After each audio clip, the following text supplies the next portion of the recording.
Good evening, Wakefield, and welcome to the Town Council meeting for Wednesday, November 13th, 2019. Our first item on the agenda is actually an executive session. There is a need for executive session to discuss three items: the Woods subdivision litigation, the opioid litigation, and the DPW laborers contract, because an open meeting may have detrimental effects on the bargaining position of the town, and our intent would be to return to open session immediately thereafter, beginning promptly at 7 p.m. So with that, I'll entertain a motion to enter executive session now. So moved. Second. Moved by Councilor Donaco, seconded by Vice Chair Santos, and I'll take a roll call vote. Councilor Chines. Aye. Aye. Councilor Donaco. Vice Chair Santos. Aye. Councilor Butt. Aye. Councilor Smith-Galvin. Aye. And Councilor Dombrowski, aye. So with that, 6-0, we will now go into executive session, returning at 7 p.m. Thank you.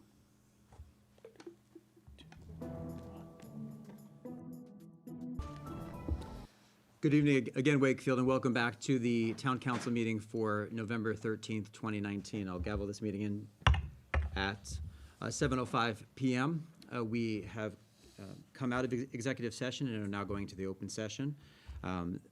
Item number 1 is the call to order. Item number 2, executive session. Item number 3 is the Pledge of Allegiance. And this evening, just 2 days after Veterans Day, it's my distinct honor to recognize tonight Mr. Jay Panett. Jay was born in Arlington. He moved here to Wakefield in 1989 with his wife Carol, and he raised his daughters Caroline and Kathleen.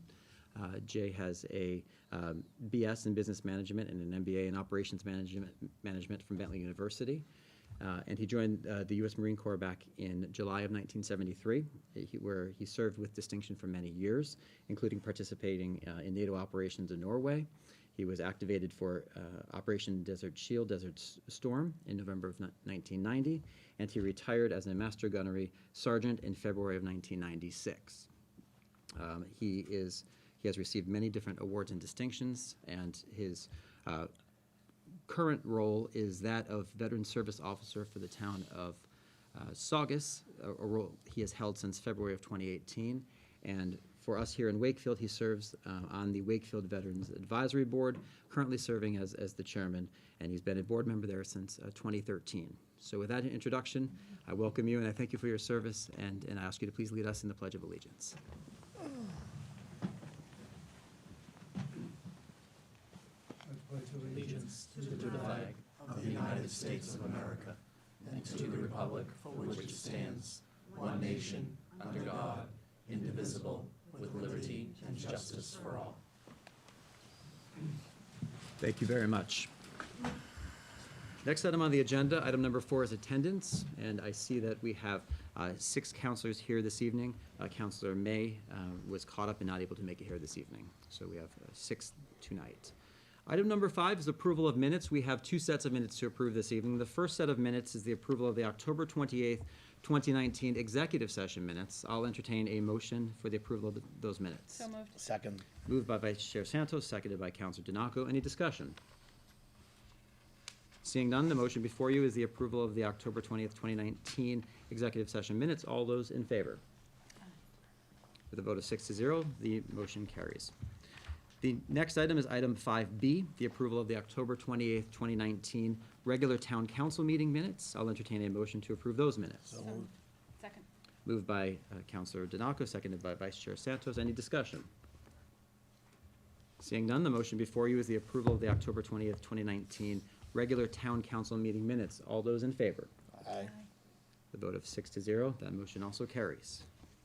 Item number 6 is public participation. This is the opportunity for members of the public to sit before the council and address any issues or any concerns they may have. The amount of time is limited to 3 minutes and can be extended in my discretion. Madam Clerk, has anyone signed up for public participation this evening? All right. Seeing none, we'll move on to item number 7. Item number 7, committee, board, and commission updates. I'll remind those watching at home that this is the opportunity for the various committees, boards, and commissions that make up our town to be able to present to this town council periodic updates of the happenings, what they have been doing and what they plan to do going forward. It's a good opportunity for the town council and for the town to be updated on all the good work that's being done. So with that, I'd like to introduce, again, Mr. Jay Panett, who is the chairman of the Wakefield Veterans Advisory Board. Well, thank you, Mr. Chairman. Never having done this before, I was kind of hoping that I would follow somebody else's lead so I could figure out what to do. But I did prepare some remarks, and if they're not what the board is looking for, feel free to lead me in another direction. According to the Town of Wakefield website, the mission of the Veterans Advisory Board, which was established in 2012, is to provide recommendations to the town administrator and to oversee the operations of the Wakefield Veterans Service Office. The board brings accountability and provides a strong veteran voice to policies and procedures affecting Wakefield veterans. Now, as written, this is certainly a noble mission, but it really doesn't capture the activities that the board currently participates in. We really don't provide much oversight to the VSO. We do have a high level appreciation for all of the activities that the VSO office undertakes, but we don't direct or influence much of the daily operations of the office. And now, as you may know, the Wakefield VSO is not an employee of the town. The VSO is actually a part-time employee of the city of Melrose. Melrose is the headquarters of a district that is comprised of Melrose, Wakefield, and Saugus. Melrose is staffed by a full-time VSO, where Wakefield and Saugus have part-time VSOs who are limited to 18 hours a week. Wakefield and Saugus reimburse Melrose for the VSO's salary. The primary responsibility of the VSO is to administer the Chapter 115 benefits program for veterans and their eligible dependents. The VSO also assists veterans and dependents with Department of Veterans Affairs claims, VA claims, and benefits. We currently have 7 active board members, 8 if we include our VSO, David Mangan. We have 5 veterans and 2 non-veterans on the board.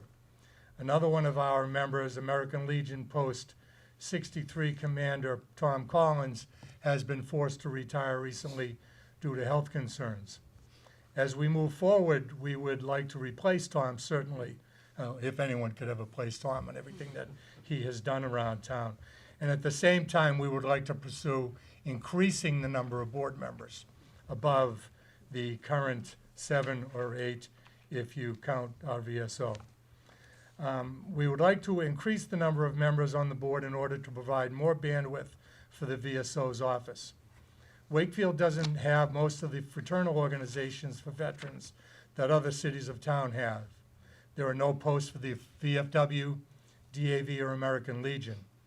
Outreach and visibility are important components in the benefit process, provision process for our veterans.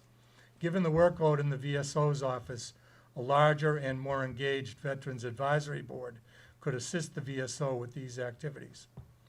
The VSO's office also supports a monthly food pantry for eligible veterans and their dependents. The Veterans Advisory Board assists with the food distribution, but we aren't always able to provide this support. We have served as the sponsor for 2 Eagle Scout projects over the last few years. We have another one that is in formation right now that is envisioned to clean and rehabilitate all of the veterans' headstones at Forest Glade Cemetery. And in speaking with the Scout leaders, I anticipate that this type of activity may increase in the coming years. We have also recently joined the Wreaths Across America program, and all of these activities have generally fallen to a few members on the Wakefield board. I look to the activities of the Melrose Veterans Advisory Board performs across the city as examples of the efforts that I believe the Wakefield Veterans Advisory Board could pursue. The Melrose Veterans Advisory Board is very active in city schools. They run an annual honor flight to Washington, D.C., manage memorial projects throughout the city, and promote fundraisers for veterans' causes. So as you can see, there are a lot more activities that could be undertaken in Wakefield, and I think it's more a function of manpower for our board right now, our ability to continue to provide outreach. Unfortunately, like many fraternal organizations, we are an aging group. Until fairly recently, I was the youngest veteran on the board. And we are looking at not only the attrition that we've seen with Commander Collins, but we have a couple of other board members who have said that this will probably be their last tour on the board. So I think to provide some continuity on the board, we'd certainly like the board to consider increasing that number.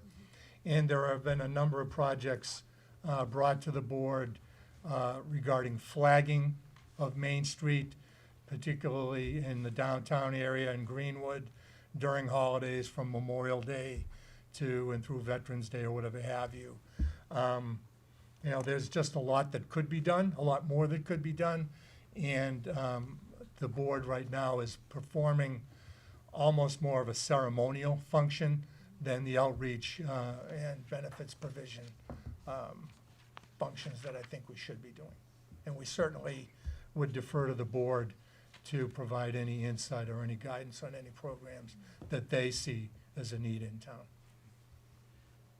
First off, Mr. Bennett, thank you for that update. And I do also, before I open it up to any comments or questions, want to recognize the tremendous work you did again this past week at the Veterans Day ceremony. You never cease to amaze with the production that you're able to put on. It's a great way to honor our veterans, and it was great to see so many in attendance and see so many people there to support them as well. And I know you had mentioned your goal is to have the auditorium filled, standing room only, and I do hope we get there, and I think we will be getting there. But thank you for that and for all the work that you're doing on behalf of all the veterans within our community. Any questions or comments for Councilor Butt?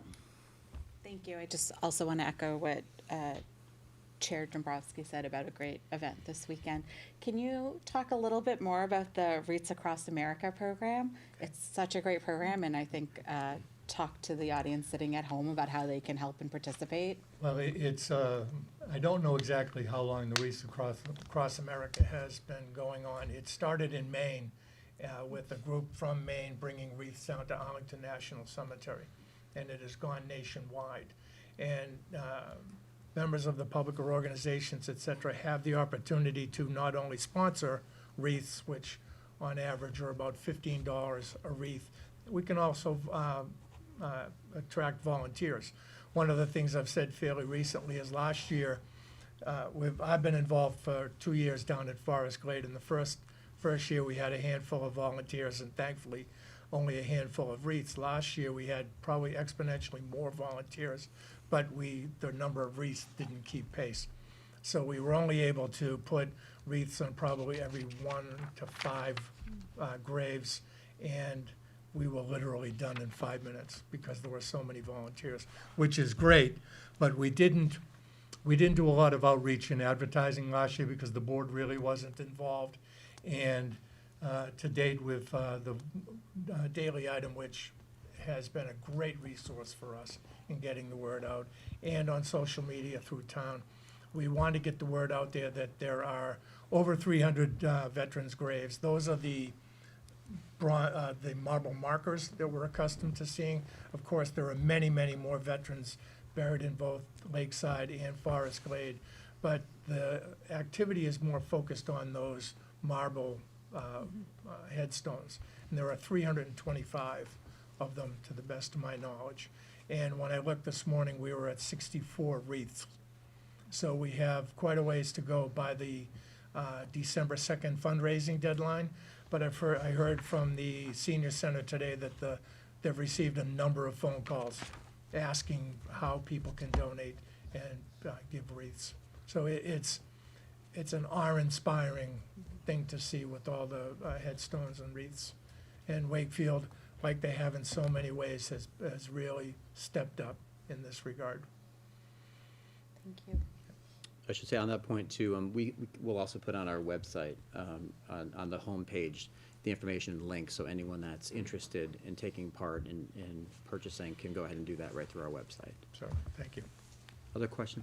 Quick, Vice Chair Santos. Jay, thank you very much for explaining the difference between the advisory board and the VSO, because as you said at the program the other day, Wakefield does a great job in providing services to our veterans and reaching out and in trying to get services. when folks need them.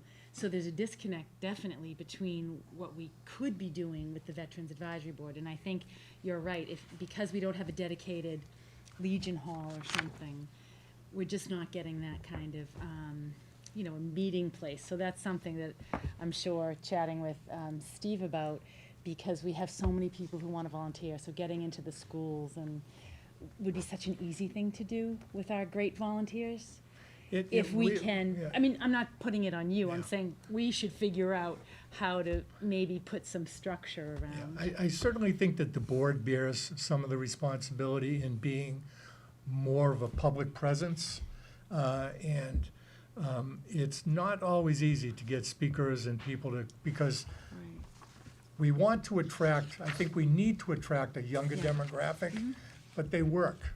They're not all retired like I am. And because there are only really, 4 or 5 of us that could do it, I don't think we're doing an adequate job.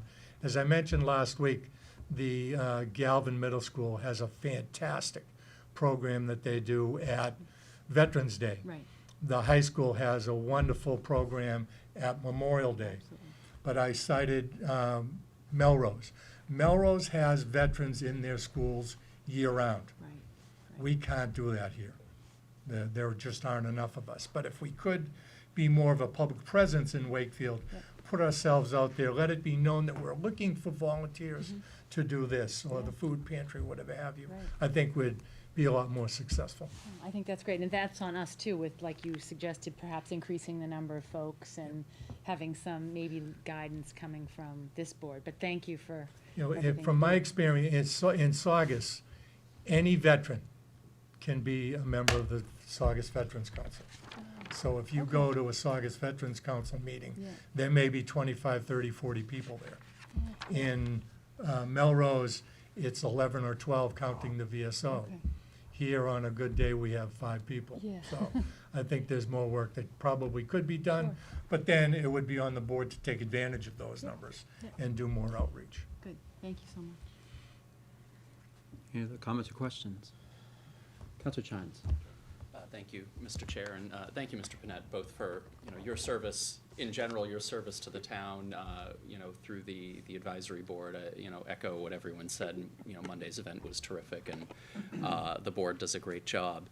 I'd wonder if you could talk a little bit about, from your perspective as a member of the board, as well as a VSO in Saugus, are you seeing sort of changes in the level of need or the type of need from veterans from some of the more recent wars that we've gone through with Iraq and Afghanistan relative to some of the services that we've provided historically? I guess as sort of the demographics have changed, has that affected the work that we're doing from a VSO standpoint, or some of the outreach that you're doing on the advisory board? I think the benefits that we're providing in Melrose, Wakefield, and Saugus sort of speaks to the same issue that we have with fraternal organizations.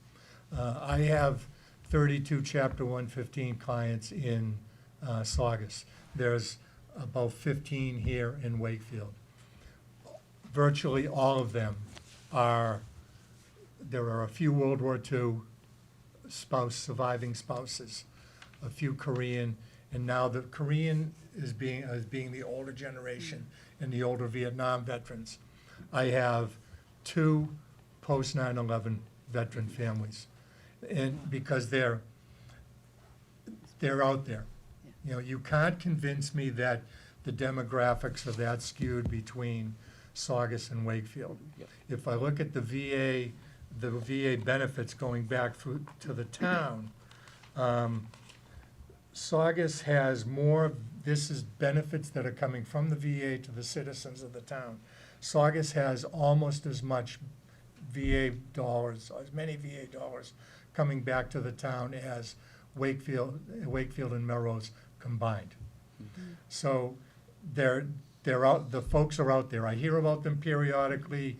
They meet the stereotypes. They're not willing to reach out to fraternal organizations because of any number of reasons. Folks are out there. We need to be more of a presence on the street to make sure that we're getting the word out there. The Chapter 115 benefits, recipients, as I said, are older.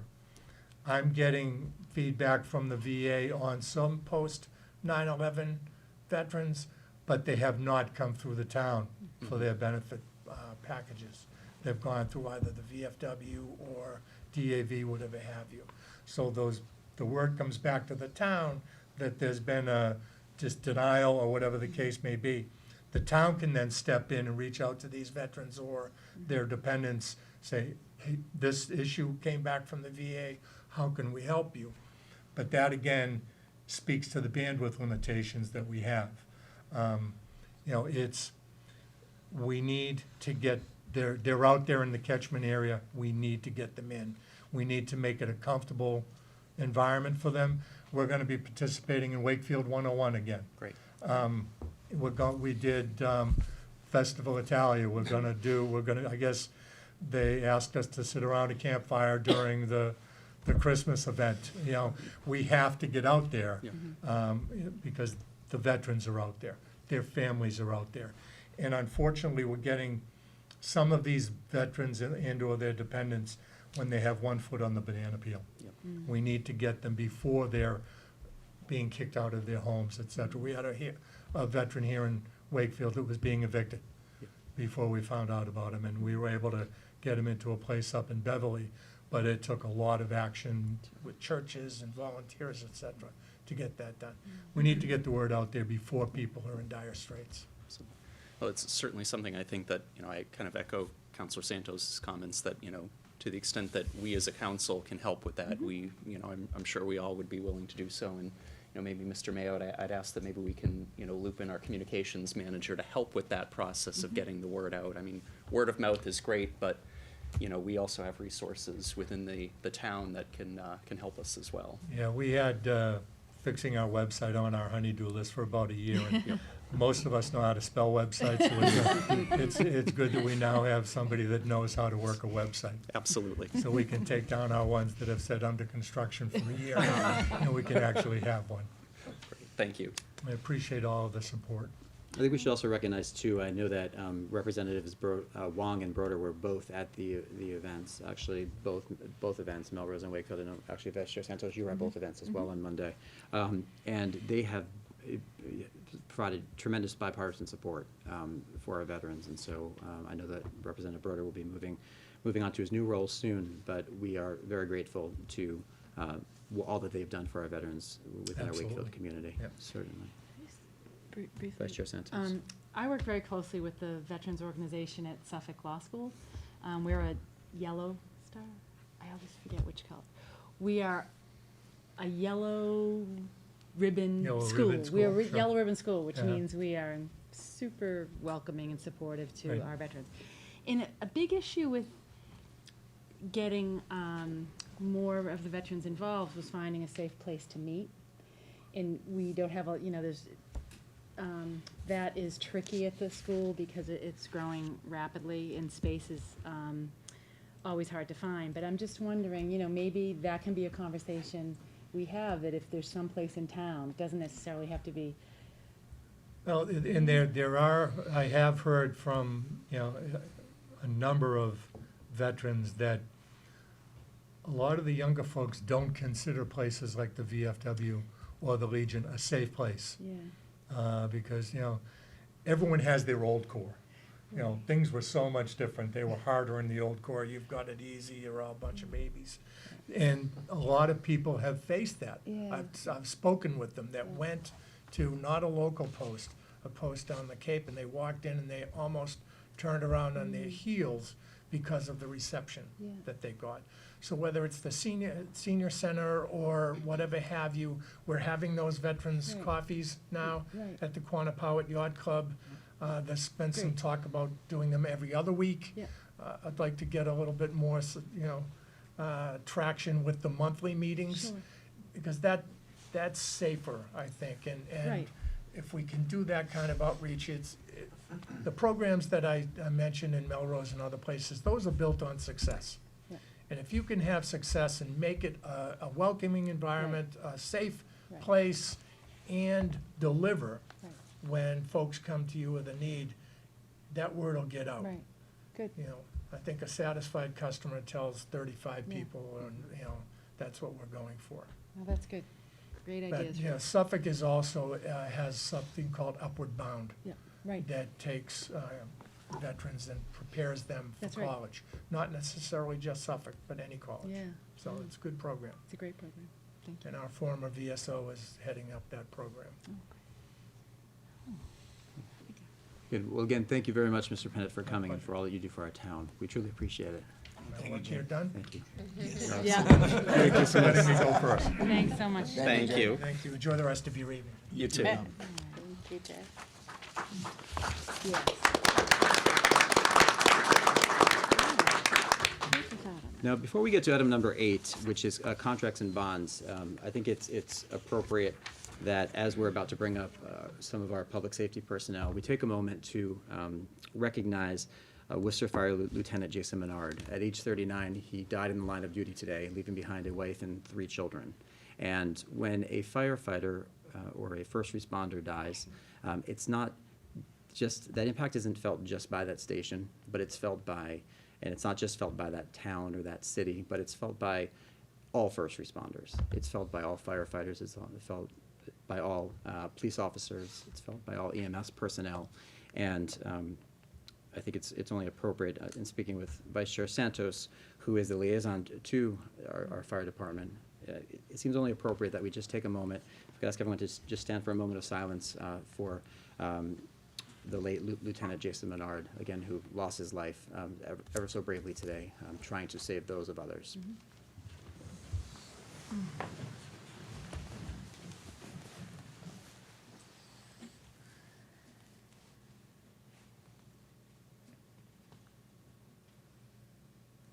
Thank you. Now we will move on to item number 8, contracts and bonds. The first is item 8A, which is the ambulance contract. I would ask Chief Scory, Chief Sullivan, and our Director of Emergency Management, Mr. Walsh, to please come up. Now, for context, both chiefs, Director Walsh and our town administrator, will be discussing tonight an RFP or request for proposals that was sent out relative to the ambulance contract with the town of Wakefield. So I'll turn it over, gentlemen, to you first, and then we'll answer questions as they come along. Good evening. The town administrator had notified the action ambulance that they were gonna put a request out for proposal for the ambulance contract. And after that, he asked me to come in and be the point of contact. So what we did initially was to sit down, and then we put together, we had got contracts from various other departments throughout the area, find out what people were getting. And our contract for, because we had been so long with one ambulance company, was 3 pages. Most of them now are probably 15, 18 pages long. So things, even under the best of circumstances, you would want to upgrade your contract. So what we did is once we set the ground rules down, here's what we wanted, here's what we're looking for. Then we put out the request for proposal. We were lucky, we had 5 companies put the bid in. And then what I did was I went out to all 5 companies, you know, meet and greet, wanted to inspect the facility, see what they had, how they looked, and I questioned them then. I know there was some who said about interviews or something, but basically I held an interview with everyone. I gave them a distinct day and time if we needed 3-4 hours. Some places I spent 2-3 hours at or whatever. So it was pretty inclusive for that project. So we came back. Once everything came in, when the request came in, we had a sit down. We brought in our EMS coordinator to answer technical questions as far as if we had something there, or what protocols are through the state and everything, if we weren't sure. So once we had that out, then we, the 4 of us, sat down and started talking about it. Ended one meeting, basically set the ground rules of 4 areas of concern that we wanted to address. And with the next meeting, again, we called in the EMS coordinator, again, to answer any final questions. So we had everything, all of our information we had. And then after we dismissed him, we sat down and basically went through what I would call a rating system, on each leg of it. So basically, how that works is, and I use that same thing, I was the hiring person for the City of Malden Fire Department for 20 years. So what I would do is we'd rate individuals as they come in. So I had no problems with civil service, and we had a rating system, so we evaluated them. So at the end, if somebody needed a question, this person had this score. So, and that's what we did with this. We rated each of the companies, and we had the best score would be 4 people, would have been a 4, the highest level. The best score and the lowest score would be 20, but positively.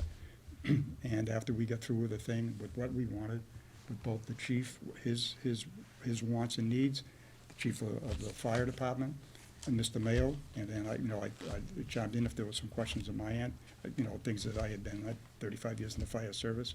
I've been on a couple of medical calls. So we ended up coming up to a decision, and that decision was Cataldo Ambulance. They came in, the highest score you get was a 4, they came in at a 5. So it meant 3 people had them as the number 1, and 1 person as number 2.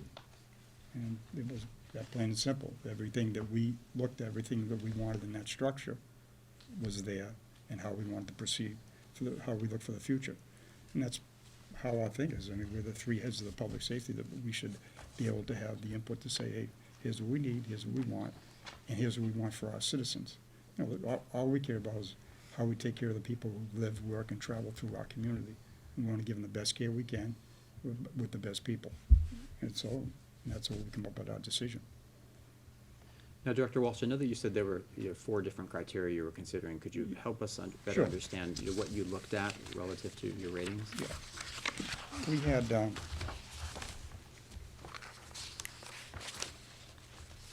first was dispatch. So, and the chief of police had made a thing. You want to talk about it? Yeah, I can speak on All that. right. So the police department is the primary answering point for 911.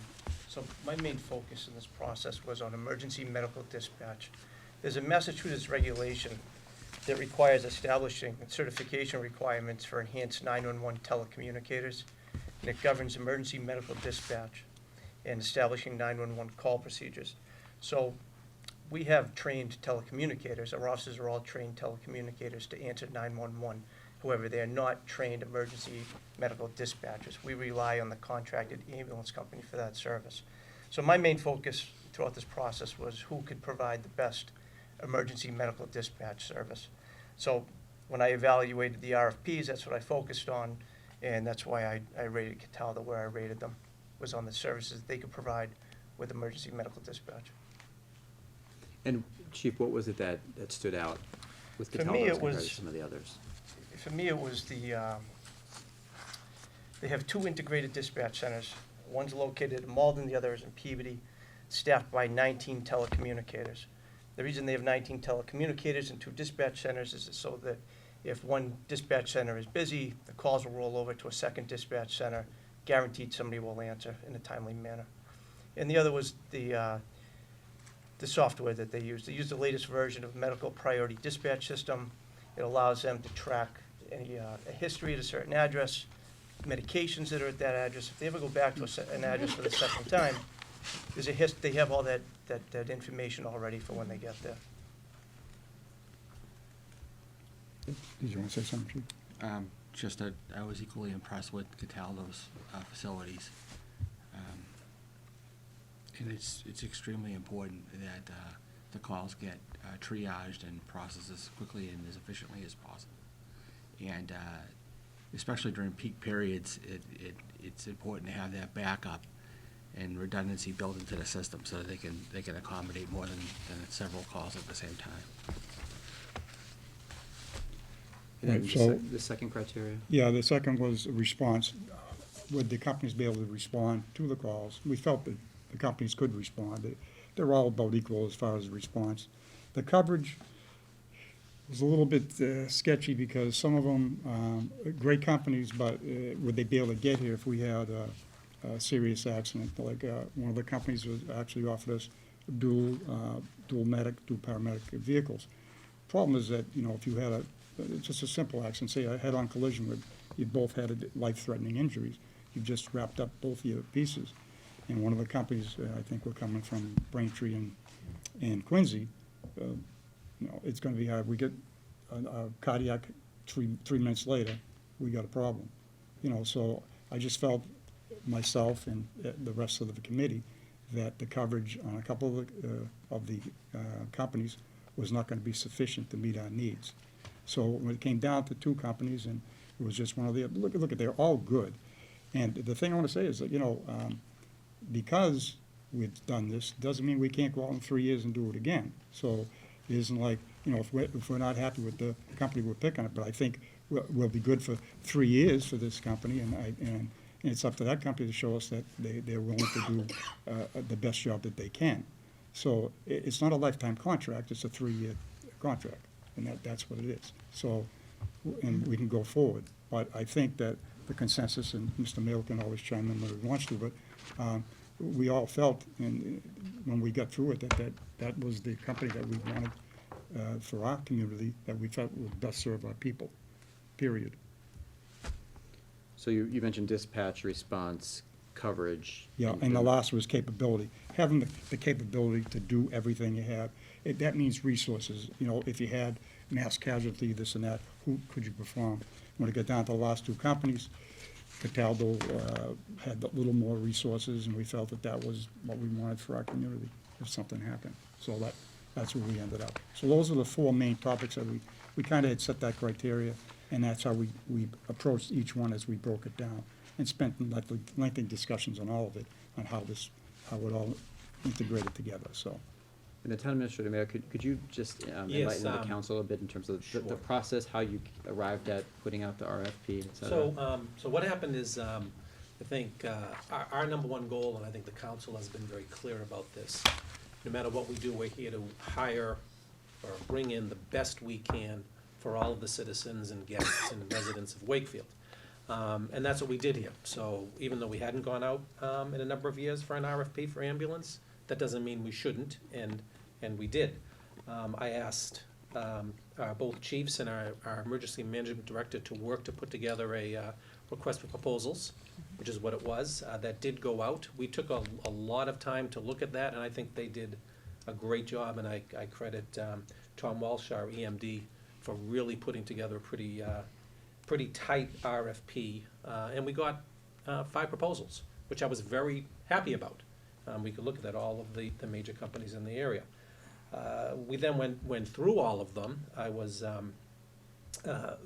don't know as much about the emergency dispatch, to be honest, but I do defer to our experts there, and they were very impressed with a couple of the companies, particularly 19 Telecommunications and Dispatch.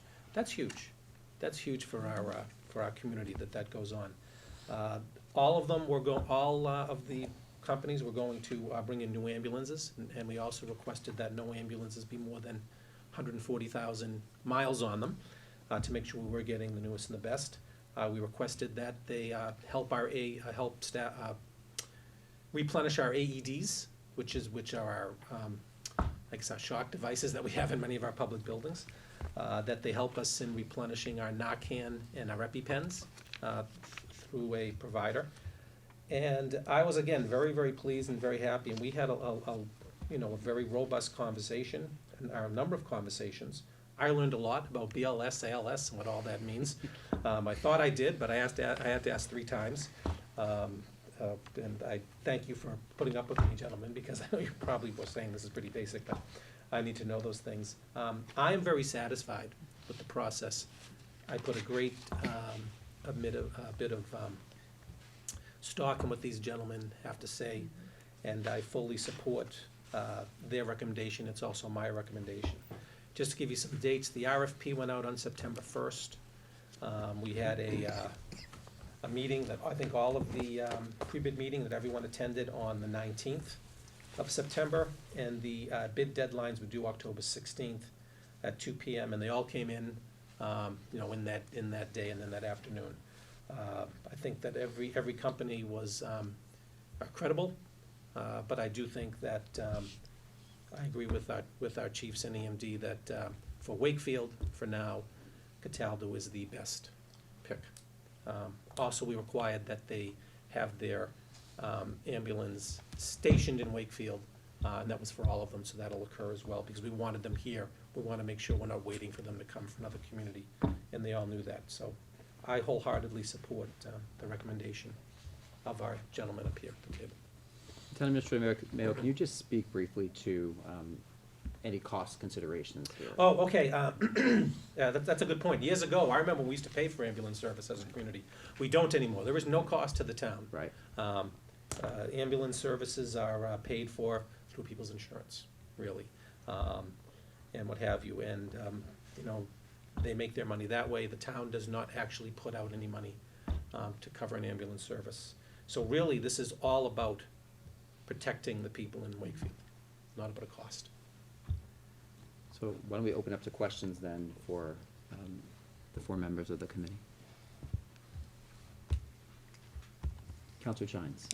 Maybe just a comment. I had the opportunity to read the RFP and just wanted to echo Mr. Mayo's thanks to the chiefs and to Mr. Walsh for the process that went through. It was a really thorough RFP. You know, having done some contracting work with ambulance companies on the professional side of my career, I appreciated what went into that, and also appreciate sort of the framework that you use to evaluate the criteria. I think it was it was an objective framework. It was an appropriate framework. It was systematic, and I think helps us get to the right choice. Maybe just the one question for Mr. Mayo. When was the last time we went out to bid for the ambulance contract? Would be before my time. Okay. Yeah. So Yeah.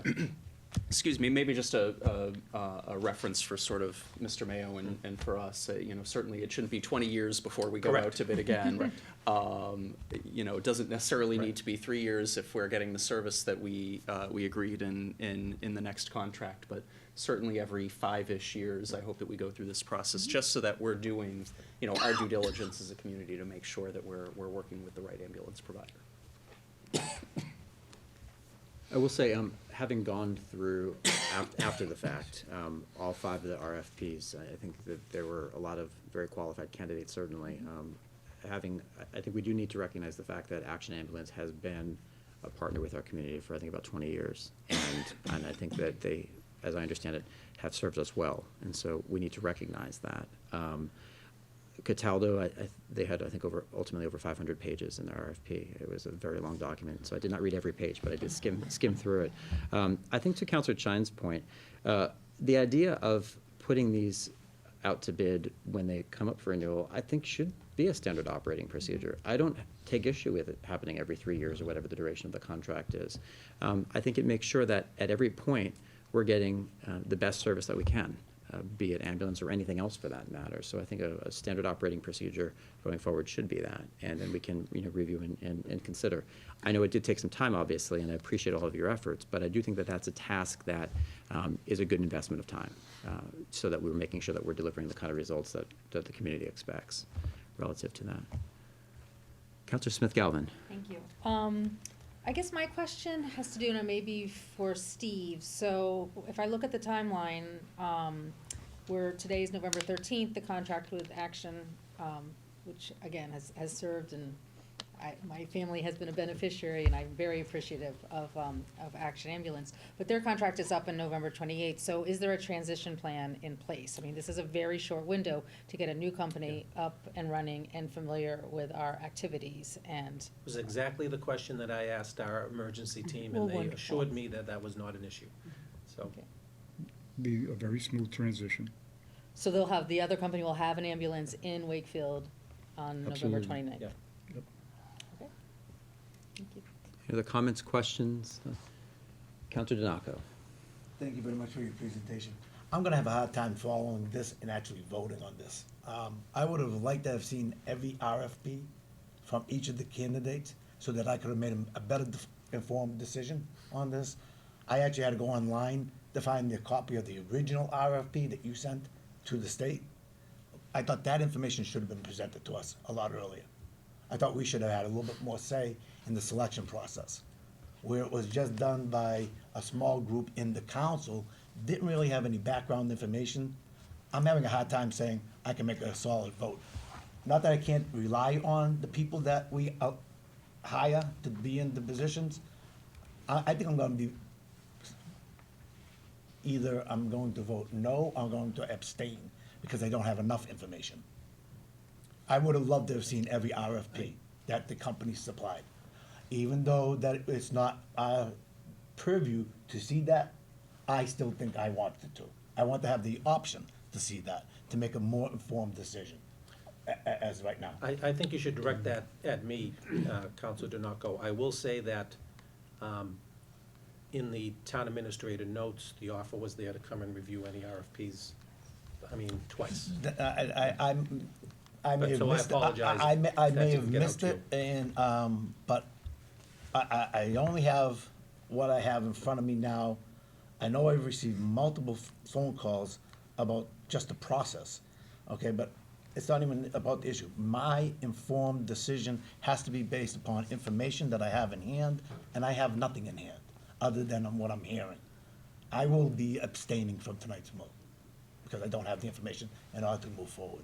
I think there are actually two things we should just clarify for the record as well. We do have a detailed memorandum from Town Administrator Mayo, and we do have a detailed memorandum that was provided by Mr. Walsh as well, that was provided to the council because it made recommendations that wasn't released publicly until we were able to have this forum to discuss it, but that had been provided to this council well in advance of this meeting to review.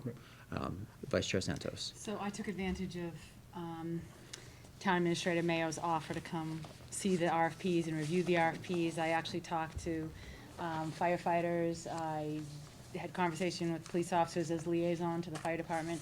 I know this was a very important issue to a lot of the firefighters that work very closely with the ambulances, and I have notes from several weeks ago detailing all the businesses that put in, and everyone I talked to had great things to say about all of them. But Cataldo kept coming up as the one with the most resources.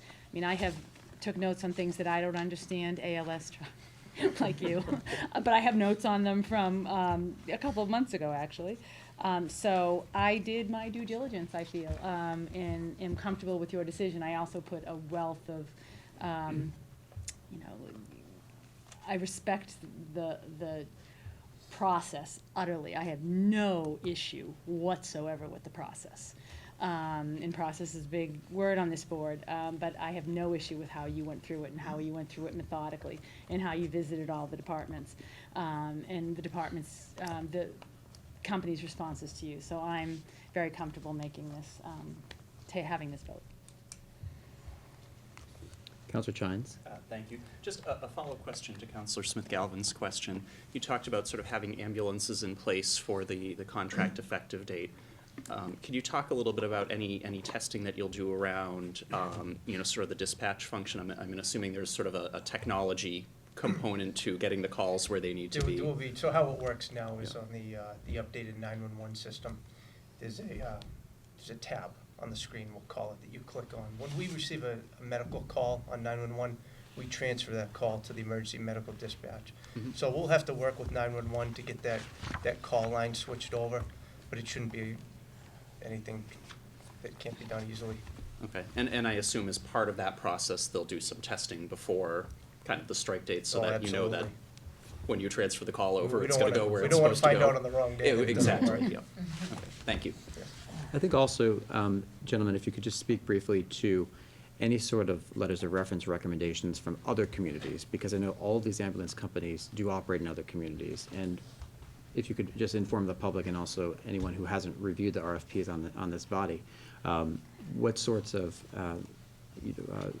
letters of support you received from the various There were candidates? letters in there, we had in the RFP itself on recommendations, but what I normally do is, because of my background in fire, so I'm friendly with probably 10 area chiefs.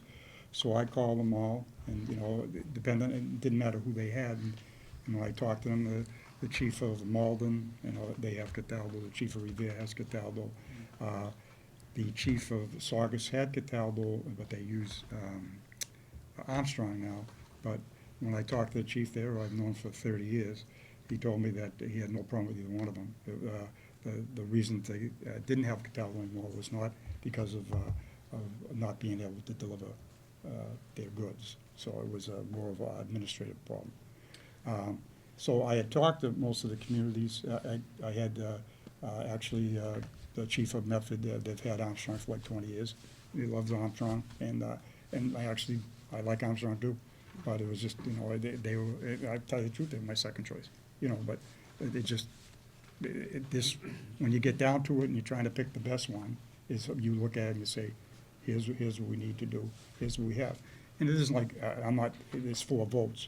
So, and that's why I like doing a rating system, so that's a fair and equitable thing to say, who do you like? And you rate them as, you know, you look down and you go, hey, this company that we picked got a 5 out of, and the best score is a 4. So, I mean, 3 people out of the 4 of us picked Cataldo number 1. There's a reason for that, you know, once we went through the whole thing. So basically, when the letter of recommendations, I used the chiefs because they're the ones who deal with them daily, day in and day out. And I spoke to probably 6 or 8 chiefs, you know, in that time. I also, to put the RFPs together, I got all their contracts. So I had all the contracts prior to we even put the RFP out to see what they're delivering to the other communities. And that's how we did it. To answer your question as well, on Cataldo, City of Revere Fire Chief, City of Lynn Fire Chief, City of Melrose Fire Chief, Danvers Fire Chief, Salem Fire Chief. On, interestingly enough, on Armstrong, we had among others, there was a recommendation from the Boys and Girls Club of Wakefield and Stoneham, which I thought was kind of interesting. Action did not include it in their RFP, but did send out one from Melrose Wakefield Hospital that I believe the board also received. I had also heard from quite a few fire chiefs who are quick to recommend Cataldo. I think this is a very cautious and deliberate decision we need to make as a body. We have had Action Ambulance here for about 2 decades. They're a known entity to us. Cataldo is known to other communities, but not to us. So I think we just have to certainly be mindful of that. I think that's all the more reason why, if we're to review this in 3 years' time, the expiration of this, to make sure that this would be the proper decision if in fact the board is inclined to vote for this change. I think that's important because our primary responsibility is making sure that we provide the best service to the residents of this community. And whatever that means, whatever that takes to do, we need to do. And I do thank you, Mr. Mayo, for the process that you have established. As you point out, it's been many years since there's been any sort of process in terms of reviewing. And this wasn't one where you were sitting behind your desk and just looking at a few proposals. You had a process in place, and I do think that this is an important next step that we should be doing whenever possible. And I would point out that we don't have to wait 3 years. If we're not happy, we will have a clause in the contract, like we have now. We have a 60-day clause in our current contract. We'll have a clause in our new contract if we're not happy, that we can move on. So that's, but I do take it, and I do thank the board for their comments. And I would just ask, you know, our 3, you know, top personnel to be keeping us well informed if in fact the vote ends up going in the direction of changing companies. Keep us well informed of what you're observing, what you're seeing, and if there are issues, please bring them to this body's attention immediately, certainly. We can, if I may, we can send you reports monthly, and that way there the board will always be known if there were any issues, and that way the board will know every month how it's working out. I think that would be We could helpful do for that. us to know, especially in this early period, if there is to be a transition, and again, we have to vote on it still. Okay. Councilor Smith-Galvin? So my question is just, if there is a 60-day termination clause, we've given that to Action, and Well, we don't, because the contract's over. so Right. okay, so there wasn't a certain period that we had to tell Action before No. Contract expires on its own weight. expires on its own. Any It further just seems com- like after 20 years here, give them fair notice. Any further comments, questions, concerns? All right, seeing none, then the recommendation that has been presented before this body is to agree to switch ambulance providers and to not renew a contract with Action Ambulance, but instead sign a contract with Cataldo Ambulance. I'll entertain a motion to that effect. So moved. Second. Moved by Vice Chair Santos, seconded by Councilor Chines. Discussion on the motion before you. Mr. Chairman. just want to Councilor Donato. make it very clear, I'm not objecting to the choice, I'm objecting to the process. I feel that the council should have more information provided to us, especially when we're changing something of this nature. I think that is what people are asking for, our constituents are asking for, more transparency out there. So it's not anything against the town administrator or anyone that's sitting here. I'm just asking for the process to be more open. If I missed something that the town administrator sent to us as far as going in to see him, I would have rather the proposals have come back to us immediately as they came in, that we could review them, not that I had to ask for them, okay? So maybe it's just small stuff, but I'm not saying that they're making the wrong decision. It could be the right decision, but I'm just saying I can't do it because I wanted to see more information. Thank you. Any further comments? All right, so the motion before you then would be for the approval of a 3-year ambulance contract with Cataldo Ambulance as described by Mr. Walsh and the other members of the committee who are making the recommendation. All of those in favor? Okay, I see a vote of 5, which is Councilor Chines, Vice Chair Santos, Councilor Butt, Councilor Smith-Galvin, and Chairman Dombrowski. All those opposed? One opposed, Councilor Donato. The motion carries 5-1. Thank you, gentlemen, for your work. Appreciate it, and we look forward to those updates. Thank you so much. The next item on the agenda is item 8B. This relates to the MWRA bond. This will actually be postponed and back before us at a later meeting. So we'll move on to item 8C, which is the DPW laborers contract, and for that I'll turn it over to Town Administrator Mayo. Yes, thank you, Mr. Dombrowski. As the board is aware, the last municipal union to be under contract is our laborers union, our DPW laborers union, and that is 57 members strong. And for the people at home, those are the men and women that you see out here on Christmas Day, maybe plowing the roads, in a hole when there's a water break, or picking up the leaves around the lake and around the common and what have you. And not to mention taking care of our buildings. They do a great job. What we did was something a little bit different with this union, but we've done with every other union, is we have gone out to the Collins Center through UMass Boston to really get a job classification, a salary study, and a job description, better job descriptions for these members of these unions. Many of these job descriptions haven't really been looked at in years, and it's kind of piecemeal. And I follow this approach with both our supervisors union and our clerical union I think, to great results. So after working through that process, and that's kind of why we needed a few more months to get this done, I'm very happy to present a 3-year deal that will expire on June 30th, 2022. The cost of living increases, which I think is what everyone is most interested in home, are split 3% for this fiscal year, next fiscal year, and a straight 3% on July 1st, the year 2021. So this will expire on June 30th, the year 2022. That is consistent with all of the unions that are under agreement, with the exception of the 3rd year, because that was the last one out there. Like I said, we have more consistent scales and better steps. One thing that was interested in going through this process, one thing that I brought in my mind, is that there's a little difference in the economy today. There's a lot of pressure on employment pressure. So we did want to make sure we were fair to our union members and fair to our taxpayers. And I think it's important to note that this particular working group makes between $20 an hour to start, and going up to about $38, $39 at the high end. The average, the cost of this is around 3% of that small portion of the budget. The total cost in year 1 is $125,323, with $102,000 from tax levy, $17,250 from water, and $6,073 from sewer.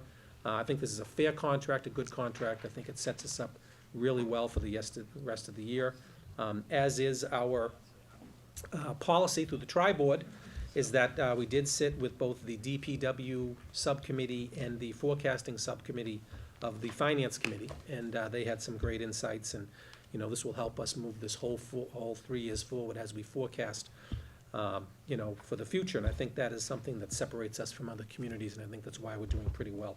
A couple of things that we have is much better language regarding overtime and also people working out of grade for certain issues, and much better language regarding qualifications and designations that people need for those certain positions that they're in. I'm very pleased with it. I want to thank our DPW Director, Joe Conway, and our and Amy Forziati, our Human Resources Director, for working with me on this, and I do want to thank the union and their union representative for actually having very good cooperation with the Collins Center and very good meetings with me and our group as we sat down and hashed this out. So I'll answer any questions to that effect. Questions for Mr. Mayo? Counselor Donaco? First of all, Steve, I want to congratulate you on finally getting all of our contracts signed. You've done an outstanding job throughout the course of the year. I do have to give you kudos for bringing in yet another contract that is awaiting our vote. A good job on that. I think the information that you've provided to us as far as the raises were concerned keeps in stride with what you secured right now with the rest of the union, so at least we're staying consistent right across the board, and congratulations to that. Thank you. Vice Chair Santos? I also want to thank Steve and throw a shout out to you. We had talked about the Collins Center years ago. And I know it was a hard sell for you within some of the unions in town, but it's, I've said this, feeling very strongly, you're one of the best managers around, that because of your honesty and transparency, and the employees understanding that you don't want to hurt them, but we have to operate within a system, I think that's why you've been so successful. So I think bringing the Collins Center in for what amounts to not a lot of money to really restructure these departments and to give folks a fair shake of what they're doing has just been such a bonus. And I know in talking to unions, in talking to employees, even if it starts out a little tricky, no one has ever said that they have felt that you were not being fair, you didn't listen. They might not have loved ultimately, that's okay, it's a negotiation. But I think you do this town a huge service in how you handle the department, so thank you. Thank you. Further questions or comments? I will just underscore, Mr. Mayo, the new process, I'll call it, that has really been put into place with respect to budgeting is, as you point out, is spilling over into these contract negotiations as well. Having the forecasting and DPW subcommittees engaged, the finance committee, forecasting and DPW subcommittees engages, I think is such an important step and just adds to the richness of the process. So thank you for doing that, and I think that's really important. And thank you for getting this final contract wrapped up, just as new contracts will be down the road. Not We too have far. three more coming up on July 1st. So get some sleep now. Exactly. Exactly. All right, so with that then, any further comments or questions for Mr. Mayo? So with that then, I would entertain a motion to approve the DPW laborers contract as laid out by Mr. Mayo. So moved. Second. Moved by Counselor Donaco, seconded by Vice Chair Santos. Discussion.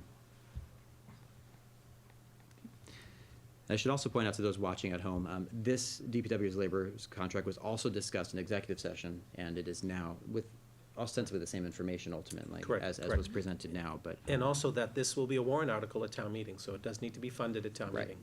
exactly. And really, anything we say today is subject to town meeting funding. So with that, we have a motion and a second, and there is being no further discussion, I'll entertain, or excuse me, we can now take a vote then. All those in favor? The vote of 6-0, the contract passes unanimously. That will make its way now to town meeting next week. Item number 9, removal of trees on town property. At our October 28th meeting, we had discussion about some trees that had been removed, the destruction of trees adjacent to Crystal Lake. There had been some lengthy discussion on that. We had asked Town Administrator Mayo to work with our tree warden to determine more precise costs associated with the directives that this body had provided to you back on the 20th of October. You've since done that. You've provided that information to us in detail in a memo that is in the packets we received. I remind everyone that if you go onto our website, under boards and committees, town council, you'll find the PDF of all the materials in these packets. With that, Mr. Mayo, if you could just briefly outline what you determined. Yes, thank you. At the town council meeting on October 28th, council discussed this issue at length, and actually many members of the public spoke in public participation on it. And I took away a couple of things from the town council's meeting. Number one is that there would be a cost of replacing the trees at a 2-to-1 ratio, and I think we settled on 15 being removed from town property without permission, so that puts us at 30 trees.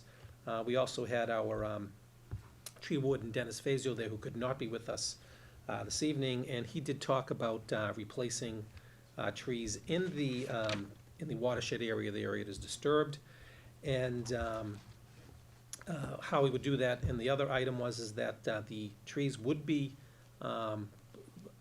planted by a professional landscaper, because we didn't want to take on the cost of that ourselves, and also some cleanup at the area. So after meeting with Dennis, we talked about the following. That we would go for 15 trees consisting of a combination of white pines and 1 to 1.5 inch caliper deciduous trees, which would be scarlet oaks, red oaks, and birches. And right now, they can be purchased from a wholesaler for a cost between $103.50 and $137.50, which is a year-end discount. We also talked about planting some trees, other areas in need, and those could be planted either around town in certain areas where we need them. Maybe also look at the watershed area, other watershed areas, and we would consult with the conservation agent. These would be some larger trees, which would be in the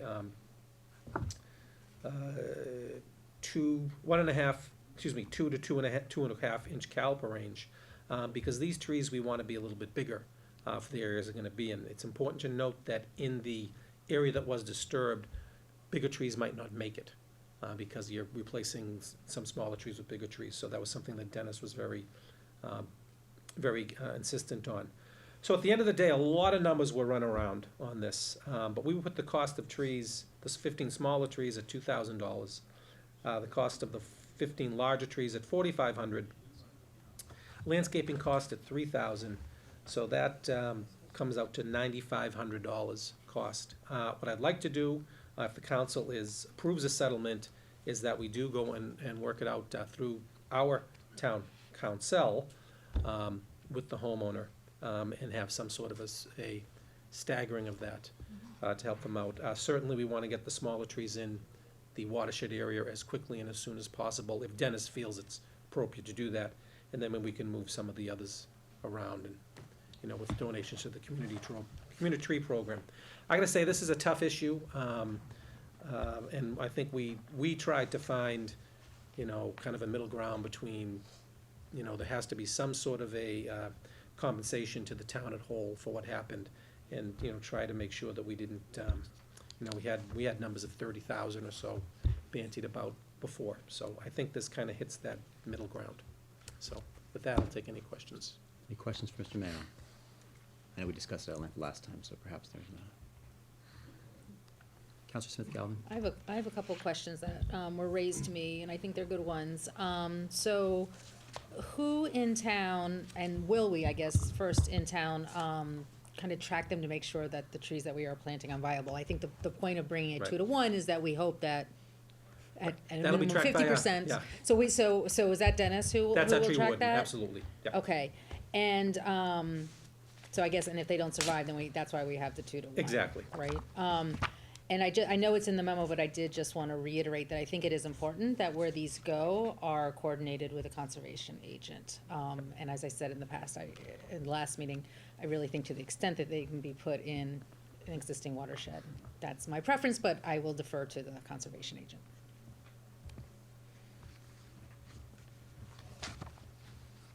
Further comments or questions? All right, so seeing none, then I'll entertain a motion to accept the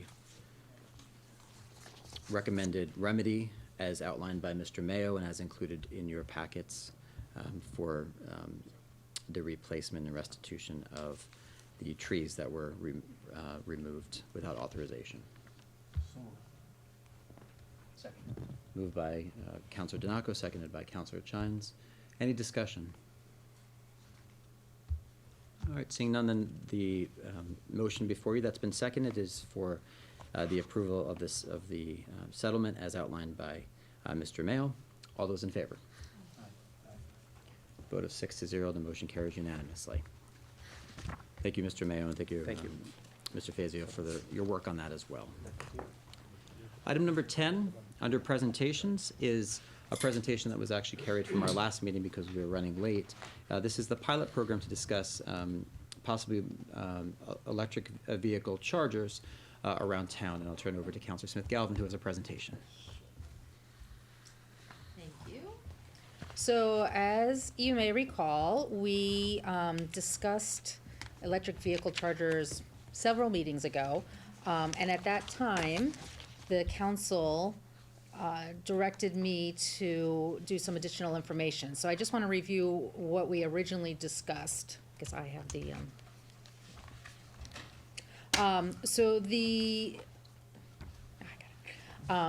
the Wakefield Municipal Gas and Light Department has approached the town council about the possibility of installing 3 electric vehicle chargers in town for municipal benefit, not municipal vehicle use, but for the benefit of people visiting Wakefield. And the program objectives are to attract people to downtown. The chargers would be in the downtown area to get valuable data about electric vehicle usage. I want to be clear that this is a pilot program, so we would really be continuing to gather data and patterns and whatnot to show municipal leadership. Be one of the few communities around this area that has what's called a level 3, which I will go over what that means, to demonstrate sustainability commitment and to encourage electric vehicle adoption. The background, as I said, was that the light department offered to donate the charging infrastructure at a significant cost to the light department. They wanted to work with the town as to the ongoing costs, and that's something that we'll discuss. And then at the August meeting, this council directed me to look for additional public input from the broader public, look at the pricing and rate structure, the enforcement structure, and how to use signage, and then just some basic education. I think that a point was raised, and the right one, that sometimes we tend to talk in acronyms, and we want to make sure that everybody's on the same page when the council made this decision. So essentially, just a little bit of background, I'm not going to belabor this too much, but essentially what we're looking at here, the types of vehicles that would benefit from something like this are battery electric vehicles. We often say just EVs in general, but there's also plug-in hybrids, which use a internal combustion engine, which in EV world is short for ICE. ICE is used for that. And so plug-in hybrids can also be plugged into these electric vehicle chargers.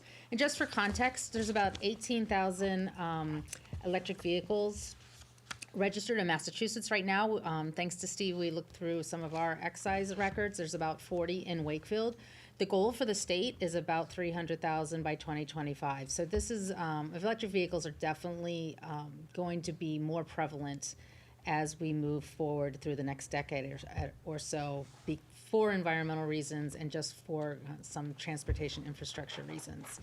And in general, electric vehicles have a certain profile. They can be lower in cost for fuel and maintenance, and they fit well into some driving lifestyles. Retired people who don't have a long way to go, commuters who might not need to travel daily. So I think by having this kind of infrastructure, we give some of these options to our local residents and our visitors. So quickly, there's different levels, just so we're all on the same page. Level 1 is just your regular charger. There's a lot of people who say, we all have an electric vehicle charger in our home right now, and that's absolutely the case. It would take a long time to charge it. It would take, about 20 to 43 hours to charge the average size electric vehicle, but, in a bind, that absolutely works. Then there's level 2, and what we are looking at here, and we'll see in a bit, we're looking at the installation of 2 level 2 chargers. This is really what's most common in homes right now, other than the level 1 where everybody has it, as well as garages. So just to give you some idea, the level 2 charger takes about 5 to 11 hours to fully charge. All of this is not necessarily linear. You kind of charge to 80%, and then it takes a much longer to get to the last 20%. But level 2 chargers are what you most likely see around, people who can plug in for 2 or 3 hours, get enough charge to make it to their next destination. And then there's level 3 chargers, which are known as rapid chargers. And again, everything's relative given the style of the car, the type of the car, the type of the battery. But in general, you can get to about 80% fully charged in a level 3 charger in about 30 minutes up to about an hour. So that's really where you plug in, you get charged up quickly, and you can move on. So that's the context.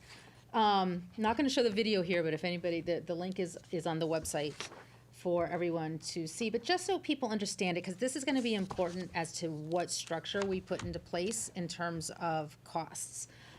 Because we do have a robust ability to gather data and to really monitor usage remotely. So essentially what you have happen is the chargers are available, and there are a range of apps and maps. ChargePoint's the company that we're likely going to go with based on the light department's analysis, but there are many, many apps, and they all share information. And so essentially a driver can look on these apps and see where there are electric vehicles in the region within a certain radius to where they are, and whether it is actually open or not. So when you go and you plug in, generally electric vehicle owners check in, or the apparatus that is there will indicate that it is either available or not available, vacant or not vacant. So essentially you can pull into a spot. Electric vehicle owners have kind of like a key ring swipe, like we all have many, many of. You swipe, and it is automatically attached to a credit card. And if that charging station charges, you get automatically charged. If it doesn't, it might just log the data. You can pull in, and you can then be in a store or in a restaurant, and you can see how fast your car is charging up, how long you've had it, the cost, if there is a cost to it. So it's a very interactive technological solution. So cars that overstay a certain parking period can be automatically assessed over time through this automatic technology kind of app swipe system. So that just gives you some context as to how we could enforce whatever we decide to put into place. I did solicit, not only me, but members of the Environmental Sustainability Committee, the Municipal Light Department. We went out and proactively got some public input. We were at the farmer's market. There was a newspaper article about it. I put it out on social media. And here's some of the information that we got. And I should say that we spoke not only to owners of electric vehicles, but also to people who lease electric vehicles, which is significant, because if you lease an electric vehicle, you're not as likely to put the infrastructure in your home, or if you're living in an apartment. So we definitely, I think we've thought about this electric vehicle as these charging stations as an economic development tool to attract people from outside of Wakefield, and that certainly is the case. I was really personally surprised to hear how people in town might use them. Again, they don't want to install the infrastructure, or maybe they're renting their homes and don't want to install the infrastructure, or they have infrastructure at work, and so they haven't found necessary to do it here. People come in from out of town, families come in from out of town, so I do think that there will be some benefit to local residents as well. But some interesting feedback. Would we consider overnight parking? Again, that can be people who maybe have charging stations at work but haven't put the infrastructure in their home and might want to charge overnight. That's something to think about, and I will make a recommendation on that. That basically people saying that there's definitely this sense, anecdotally at least, and the data does back it up, that there's increased utilization. It's harder and harder to find a charging station. It used to be that there were not very many electric vehicles, and so you could always find one available. That doesn't seem to be the case as readily anymore. Cost structures do drive usage, and that's something to keep in mind as we talk about what cost structure we're gonna put into place. Range anxiety is real. Range anxiety is where people, if you want to drive somewhere and you're not quite sure you can make it, do you take your electric vehicle, or do you find some other option, another vehicle in your family, or renting? So people who drive electric vehicles and want to go a little bit beyond what they can comfortably do in their range without having the comfort that there's an electric vehicle charging somewhere on their trip, which again, they can look at their app and see, they may not be less likely to take it. There are absolutely concerns about elitism of electric vehicles. Is this going to be a program that's equitable to the residents of Wakefield? We want to make sure that, to the extent it does overlay with the hard work we've done on parking enforcement, that we're treating electric vehicles just as we treat everybody else. And there was a lot of appreciation for the light departments, not only the offer of donating these chargers, but as you may know, the light department has had at least 2 or 3 years a program subsidizing the purchase of electric vehicles, that when you combine that with federal and state tax incentives is a pretty robust program. And it's one reason I would say directly the reason we probably have 40 cars here in Wakefield today. So here is how the pricing and rate structure works for power in general in Wakefield. So essentially we pay about 17 cents a kilowatt hour. And I know kilowatt hours lose people, but essentially, I mean, I have comparisons down below. As we all know, we have very good rates, thanks to the Wakefield Municipal Gas and Light Department. So essentially, we're looking at about 17 cents a kilowatt hour. So when you're looking at a level 2, which was the relatively slower charger, the average draw, and again, it varies by car, will be about 5 kilowatts an hour, or 5 kilowatt hours. So that can be about 85 cents. So if you come in and you plug into a level 2 charger, and we charge, if we go through and do a pass-through of the costs, it would be about 85 cents for an hour, give or take a little bit.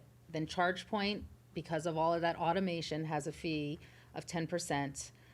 So it would cost the average electric vehicle user about $1 to come and plug in Wakefield, and then for an hour, and if we had a limit of 2 hours, $2, but to go and then enjoy Wakefield.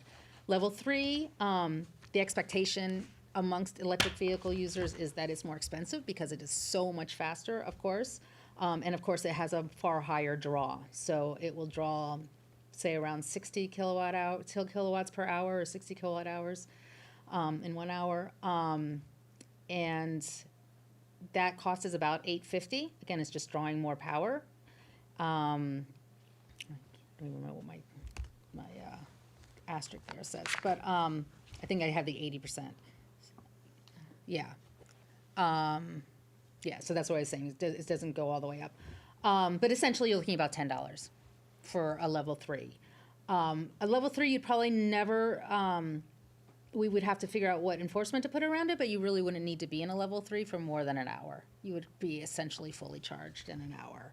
You can see there what some of the cost comparisons would be on market rates in surrounding communities. So I can show you where we're thinking, and maybe we want to come back to this rate option, but instead of me making a direct recommendation, the way I see it, I think there's 2 options that we can look at if we are willing to accept this very generous donation from the light department. One is a cost pass-through, so charge as close to the real cost as we can, and as I showed you on the previous slide about what that is, make it revenue neutral to the town, and see how that goes. Again, I emphasize this as a pilot. We are going to be constantly getting data, and we can revisit this. There are schools of thought that say, the level 2, it's such little money, don't really, don't charge. and treat it more as a business development incentive, where particularly on the level twos, the town pays the direct costs. But then if a car overstays its time, and I think in our case, it would likely be 2 hours to be consistent with our parking enforcement rules, then we could either charge what the town is charging for penalty or even more. And the difference is we wouldn't have to kind of write the ticket, process the ticket, wait 30 days. We can just charge that enforcement right on the charge point. So once you've overstayed 2 hours, and we can make it even more than $25 if we wanted to. So they'd be pulling power. Those are the two basic kind of schools of thought for the rates. I'm just gonna walk through where they're gonna be, and maybe then we can come back to this slide and talk about the pros and cons there.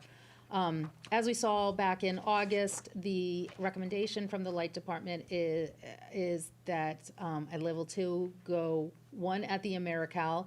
Again, this is where there's already infrastructure in place, so the trenching is what costs a lot in putting electric vehicles, trying to get them to certain places and putting the lines through. So these are places where the light department thinks that they could pretty easily be installed at minimal cost. So 1 over at the AmeriCal, and we would have to direct people there with signage, which we'll see, and 1 at Vets Field near the lake. And that's more or less what it would look like. Now, with level 2s, 1 machine actually has 2 plugs, so we'll take 2 parking spaces. So while we're talking about 3 machines, we're essentially talking about 5 parking spaces being used for electric vehicles. So that is important, knowing the sensitivity around parking. At level 3, the proposal is to put it in the Lincoln Smith Street lot, where you can see this is kind of right in front of the UPS store. Again, because of where the existing electric infrastructure is, we would put it there. My understanding is there may be a merchant spot there right now. We would not be losing any merchant spots. We'd be maintaining that and using that for a visitor spot. I guess. So that's where we are, and I think the decision that we have to make today is, do we want to accept these chargers? And if we do, what options do we put in place for users of them in terms of rate recovery? Thank you, Councilor Smith-Galvin. Questions, comments? Councilor DiDalco. Great presentation, thank you. I had concerns about where the 3 was going from the beginning. Yep. It's fine, as long as the 1 spot is just moved over. That was one of the concerns from the businesses in the area. Mm-hmm. But as far as if they can reach their power at more conveniently, that's good. So, I mean, Okay. the presentation in general, I didn't have any objections to it. Just a question or two on a couple of that. Did they ever consider putting one of the charging stations in their own parking lot on North Ave, to the left of the building? I do not know directly. I think for this program, the thinking was really to put it on municipal land. So that may be something that they look at differently, but I know that they would prefer to have it. So I'm seeing a lot of Municipality. signage.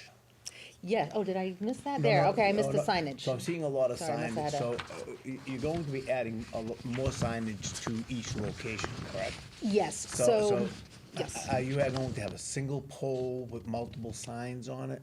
With that, I'm just doing aesthetics now, because even That's if a you good put it point. at the Civic Center, is that gonna be 4 signs on the side of the wall?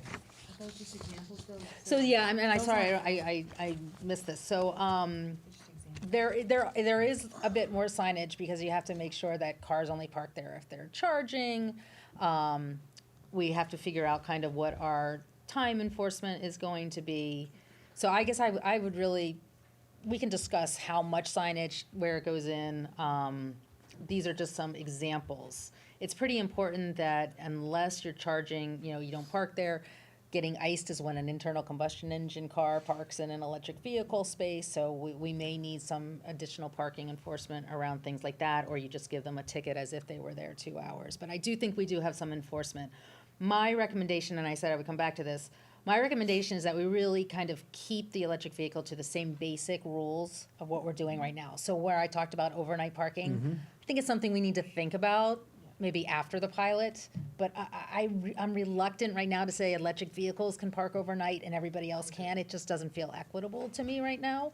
Maybe as kind of the world changes, or we have certain areas or a certain lot that we can aggregate them as we get more, but my recommendation is not to allow overnight parking. It's also really critical, there's, no parking during snow emergencies, and there will be some, I think I have it on the next one, there will be some sensitivities to, snow plowing around electric vehicle charging stations, not pushing snow into them, and we'll work with the DPW on all of that. So, and one question had been around communications and signage. So the Department of Transportation has some standard vehicle charging station signs that go on highways. I think it's really important that we would put those on 128 and drive people into town, so we would work with the Department of Transportation on that. We would definitely need to integrate it in with the Envision and wayfinding, work with the police and the parking enforcement staff to really understand if there's any nuances to electric vehicles, like combustion engines being in electric vehicle spots. And then really work with the chamber and the businesses. I think there's opportunities for joint marketing efforts. If we can drive people to the downtown and you come with an electric vehicle, maybe there's some businesses that can do some affiliated marketing or something like that. So, and obviously, it's very critical that this is a pilot program. Fully expect to be gathering data, sitting down with the light department regularly, analyzing the data, and bringing it back to at least within a year. Because I think that this will just be the beginning. It's interesting to see that Shaw's has now put into level 2 electric chargers.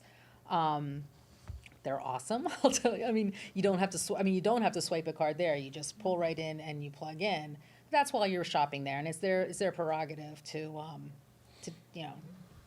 monitor that and enforce that.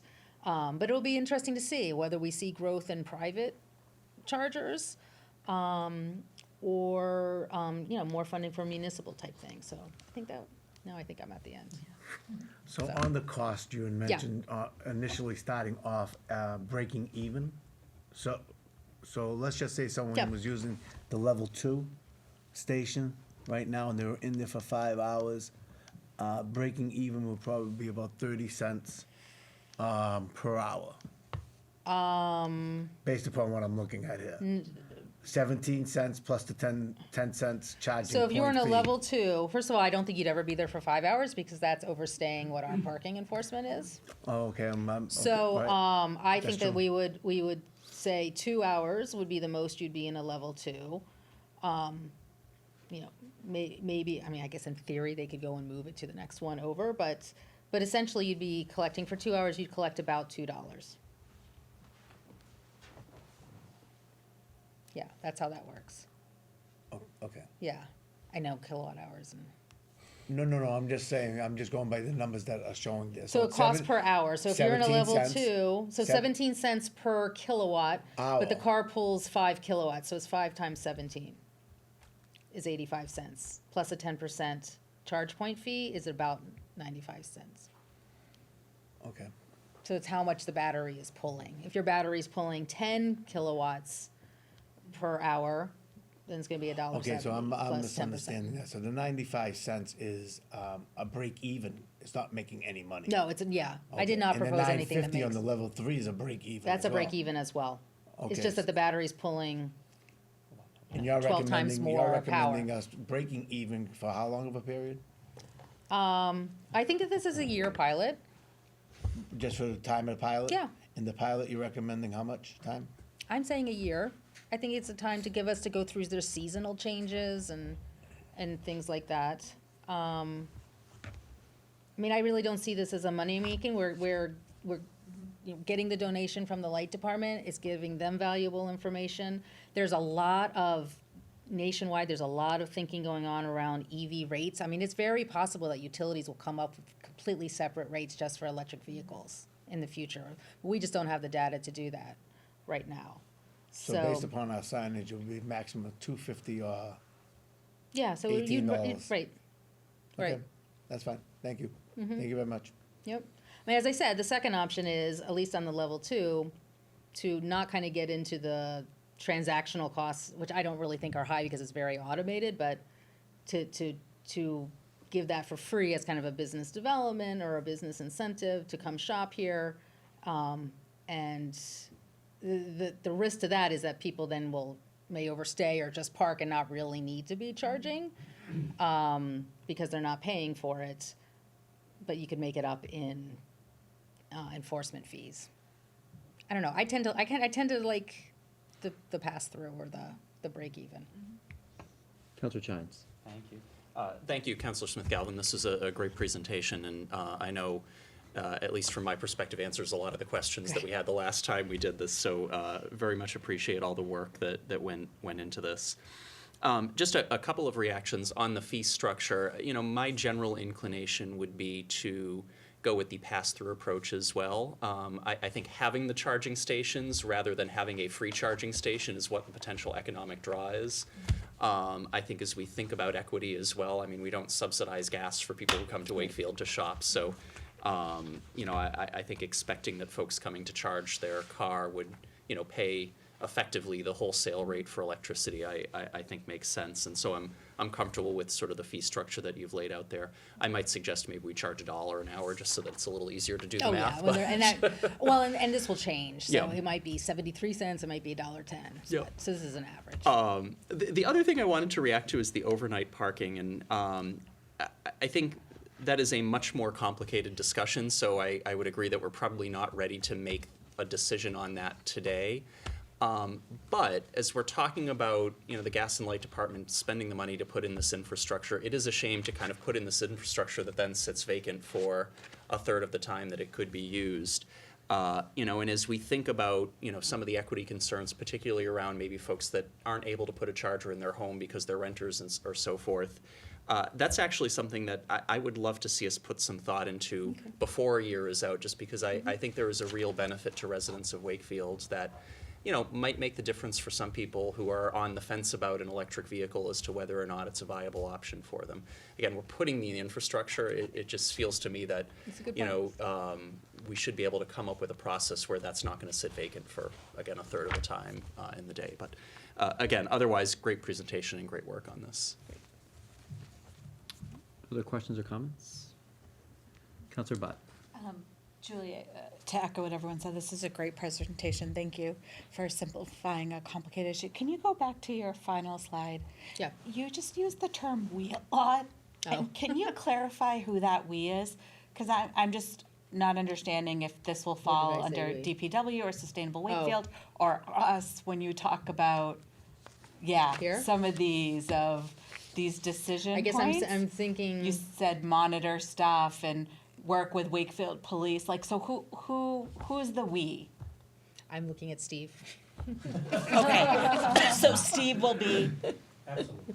I think we need to be clear about Good that, like point. who this falls under. Is it, you know, is it DPW, is it Sustainable Wakefield, or is it Town Administrator? Well, I think it's a function of the town, so it ultimately falls under the town administrator. Great. I feel like we're accepting the gift, Right. we're accepting kind of the responsibility for maintenance and costs of its operation, and so Right. we need to oversee that part of it as well. I do think working with the chamber and the businesses on joint marketing efforts is maybe a greater we. Yes.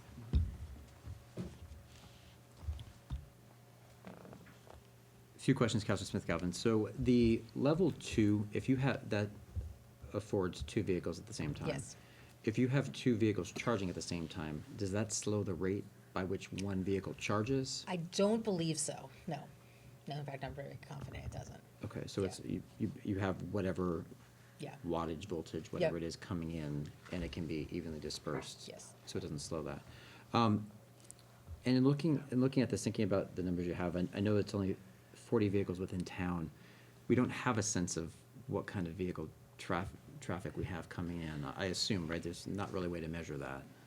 No, I mean, and I didn't bring it, there's utilization rates. I mean, I can tell you that the Melrose has 2 free ones behind their town hall that are utilized even overnight. I bet they're utilized 95% of the time right now. Now they're free, and then you can park there overnight. But I would say that utilization is only growing. 'Cause, my thinking with this is the level 3 charger provides the opportunity for, or occupies one spot. Yes, Whereas the level 2s each take 2. right. So if we hypothetically had 3 level 3s, then we would have 3 spots dedicated as compared to 5, and they'd also be charging faster. So presumably we'd have the potential for more turnover. I'm just concerned about the utilization, not so much overnight, but just during, looking at these locations, if they're not being if it's not being utilized, or if it's being occupied by a vehicle, longer, is there not a way that we could, as a pilot, have, say, like 3 level 3s, so we have 3 spaces, but also greater I mean, turnover? you can do anything you want. The level 3s are about 5 times more expensive Yeah, that's maybe than right. a level 2. More power. The infrastructure Yeah. and the power is much. But in the yeah. same respect, I mean, anytime we're talking about parking, it's obviously coveted spots, I get Yeah. that. Oh, absolutely. So, That's why I this mean, is very political. would that not be an option? Because it seems like, as for a pilot, if we were to go 3 level 3s, you're taking up less spaces, but you're also charging faster. So I think we're still achieving the same objectives with. Yeah, I mean, I think, I mean, people who kind of pull in don't always need a fast charger either, so they might not always want to come and pay $10 to charge for an hour. Some just need to charge up a little bit, top off, so. I think anything is possible when we can look at it. Will say I'm quite confident the light department is not gonna donate 3 level 3s. Because I know, like you mentioned, like the, like Melrose, they have 2, I think, They right? have 2 level 2s. For the entire, like, city though, right? I don't think the city provides anything beyond. Yeah, I don't know what else they have for municipal. Because I'm just trying to think, like in proportion, is there a way that we, because it's a pilot, look at the level 3s and then see kind of where that goes, like, because you're saying, I think that the data is important. I mean, if it's being utilized by a lot of folks, it makes sense. Yeah. I'm just a little bit reluctant to. I think decide- the level 2s have been utilized more than the level 3s, just from kind of a cost and a need standpoint. So it's funny because, I mean, in talking with people, there was some concern that maybe we shouldn't even do a level 3, we should just do level 2s. Just because people are more familiar with them and there's less cost from a usage standpoint, and it's why they're all there, that's what's largely installed, so. Councilor Chines. Thanks, Mr. Chair. Just a reaction to that. I think if we were to look at 3 level 3 charging stations, we'd probably need to look at different locations. So if part of the goal is to get people to come downtown and you're limited to an hour's parking in a level 3, if you're parking at Vetsfield, it takes you 10 minutes to walk downtown and 10 minutes back. You're really eating into the time that people would be using downtown. And so I think given that where we're putting the level 2 charging stations between Vetsfield and the Civic Center are a little bit off the beaten path for downtown. I mean, it's still accessible to downtown, but it's not right there. I guess for me, I'm less concerned about taking up 5 spots versus 3. I think it'd be a different equation for me if we were talking about 3 spaces immediately in downtown, like the Water Street lot. But again, I think just given the locations that are recommended, I think it's a different calculus for me. Well, I don't think Vetsfield is probably all that tied to the downtown, right? I mean, that's kind of that would be someone who'd be like walking the lake or going to the farmer's market or something like that. More likely, yeah. But you have sufficient time to get downtown if you wanted Yeah. to by parking, because you'd have 2 hours to charge there. I think for someone who's maybe looking for charging downtown, who's going to do errands downtown, I mean, it's conceivable to think that someone is going to park at Vetsfield and go downtown to do some work or If you need go to to a charge your car, restaurant. you will walk. Yeah. That's right. And we want that. We Right. want pedestrian traffic Right. downtown. And the AmeriCal, I mean, that's not currently a parking space at all, so really what we're doing there is gaining 2 parking spaces for electric vehicle. So that's not currently parking? I don't think that is marked as parking. I thought Where? that was. At AmeriCal, Yeah, that's I parking, think that's so. enforced? I think all of it Public is. parking right now? I don't That think it not- is. I know There's it's no not on signage the there. lot, not in the lot. It's not in the lot, it's not enforced as public parking, but it's utilized as parking. Well, maybe you Right. utilize, but Oh, I, they may Correct. utilize it, But but it's not if too- it's open. But the Civic Center's got that filled, all those spots are filled by I people that work there. I know, but that's what I'm saying. So Yeah. if we take out 2 of those, I'm just trying to. Oh, think of the yes, impact. Oh, I that's see what you're correct. saying. That's the only reason I'm asking. I'm just Yeah. saying they're Yeah. not publicly posted Right. right That's now correct. as parking. So just one comment as I'm thinking about the overnight. So with the overnight, if they're plugging into on an overnight spot, if we went that route, are they being charged while they're plugged in? They Are would they be paying the charged fee? until their car was charged. Yeah, but so there's no time limit now because it's nighttime. I have my car and it's a safe place to put my car. I'm just gonna plug it into would they get charged for the entire Well, night? we could program the charge point so that once it was done charging, as long as it's plugged in, we could put a flat rate on it. Right, but you're giving that person the option of having a free parking space all night. Well, they're paying, if they're not if they're not plugged in, they shouldn't be parking. I'm just Yep, that's what some of the devil's signage advocate. says. I'm just Yeah, playing. no, believe me, I'm just playing the devil's advocate here now. people pull all the time in who don't need to be charging just to have the space. Okay, no, thank you. As far, I think this came up last time, as far as maintenance, where do we land on that? So if something breaks or like gets hit or, any of that? I think that would be the responsibility of the town. I mean, if it was a kind of a functional problem with the actual infrastructure, then charge point would be, but it's why we need to work with the DPW and others to make sure that, we are maybe putting some barriers around it so it doesn't get plowed into. I think my only two concerns are just making sure we're not taking parking that would otherwise be better utilized, electric vehicles or not, and then making sure it doesn't cost the town money to do it. Because I think to your point, or maybe Councilor John's point, we're not paying people's gas, so we shouldn't be paying the electric. So those are the two concerns that I have, that I think we'd probably want to make sure we're And looking then at. we can move these around too. I mean, when you want this infrastructure, Yeah, that was the question I had, because I know you can move these around. What- So if what's we find involved? that it's not being used in a certain place, maybe it does need to go in a different place, and it's worth doing the trenching to put it in a different place. So none of this is finalized. Right, kind of how permanent are these Yeah, within a yeah, I mean, particular people- location? Yeah, people take them out, and there's resale value to them. There's So you can, so it's, there's not much involved with moving it? no, as I long think as it's it's just the some power cementing, supply, right? basically. The power supply, but and that's why we're not spending a lot of money, which is what a lot of programs do, to do the trenching. That's where all the cost is really. And so we're putting them in places where we already have electric connections.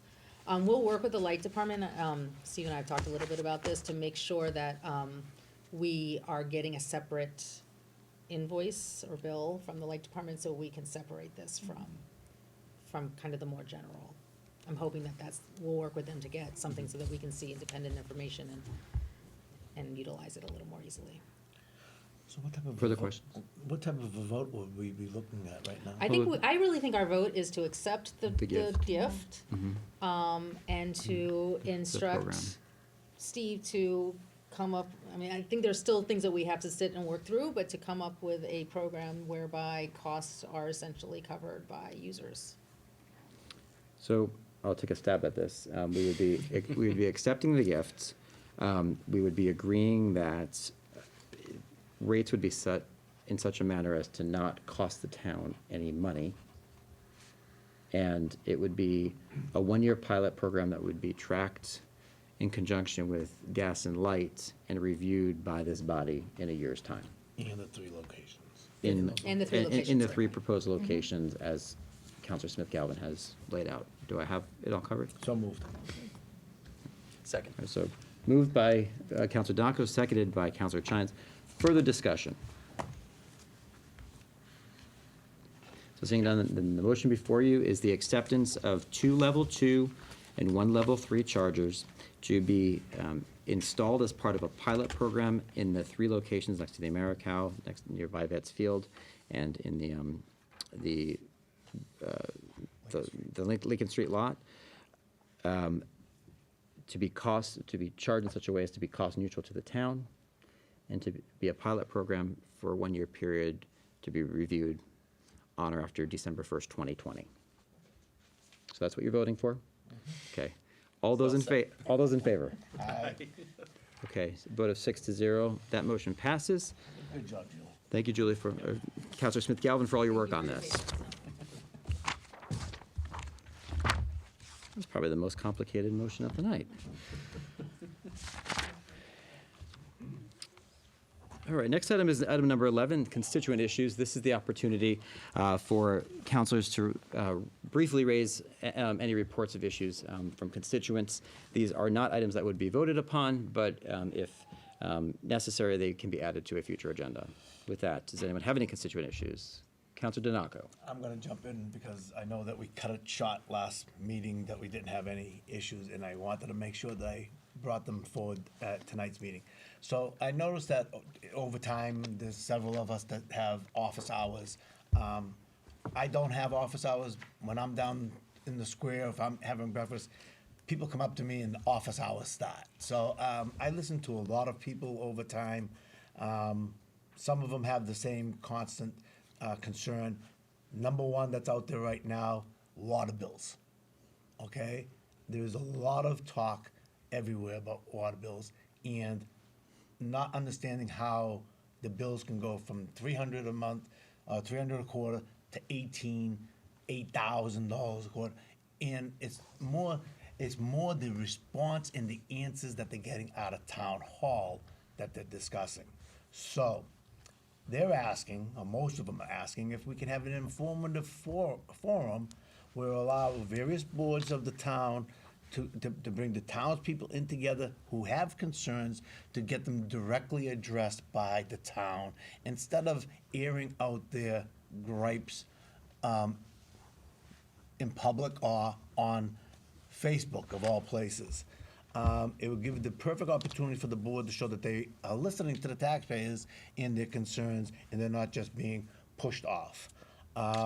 Even if it's passing out a leaflet explaining to them what the procedure is and going into a little bit more detail.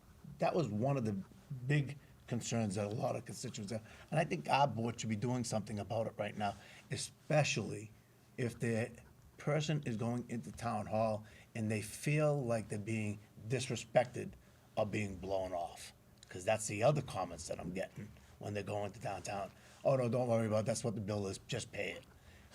That's not the answer I want to be getting feedback from town people when they approach anyone in the building.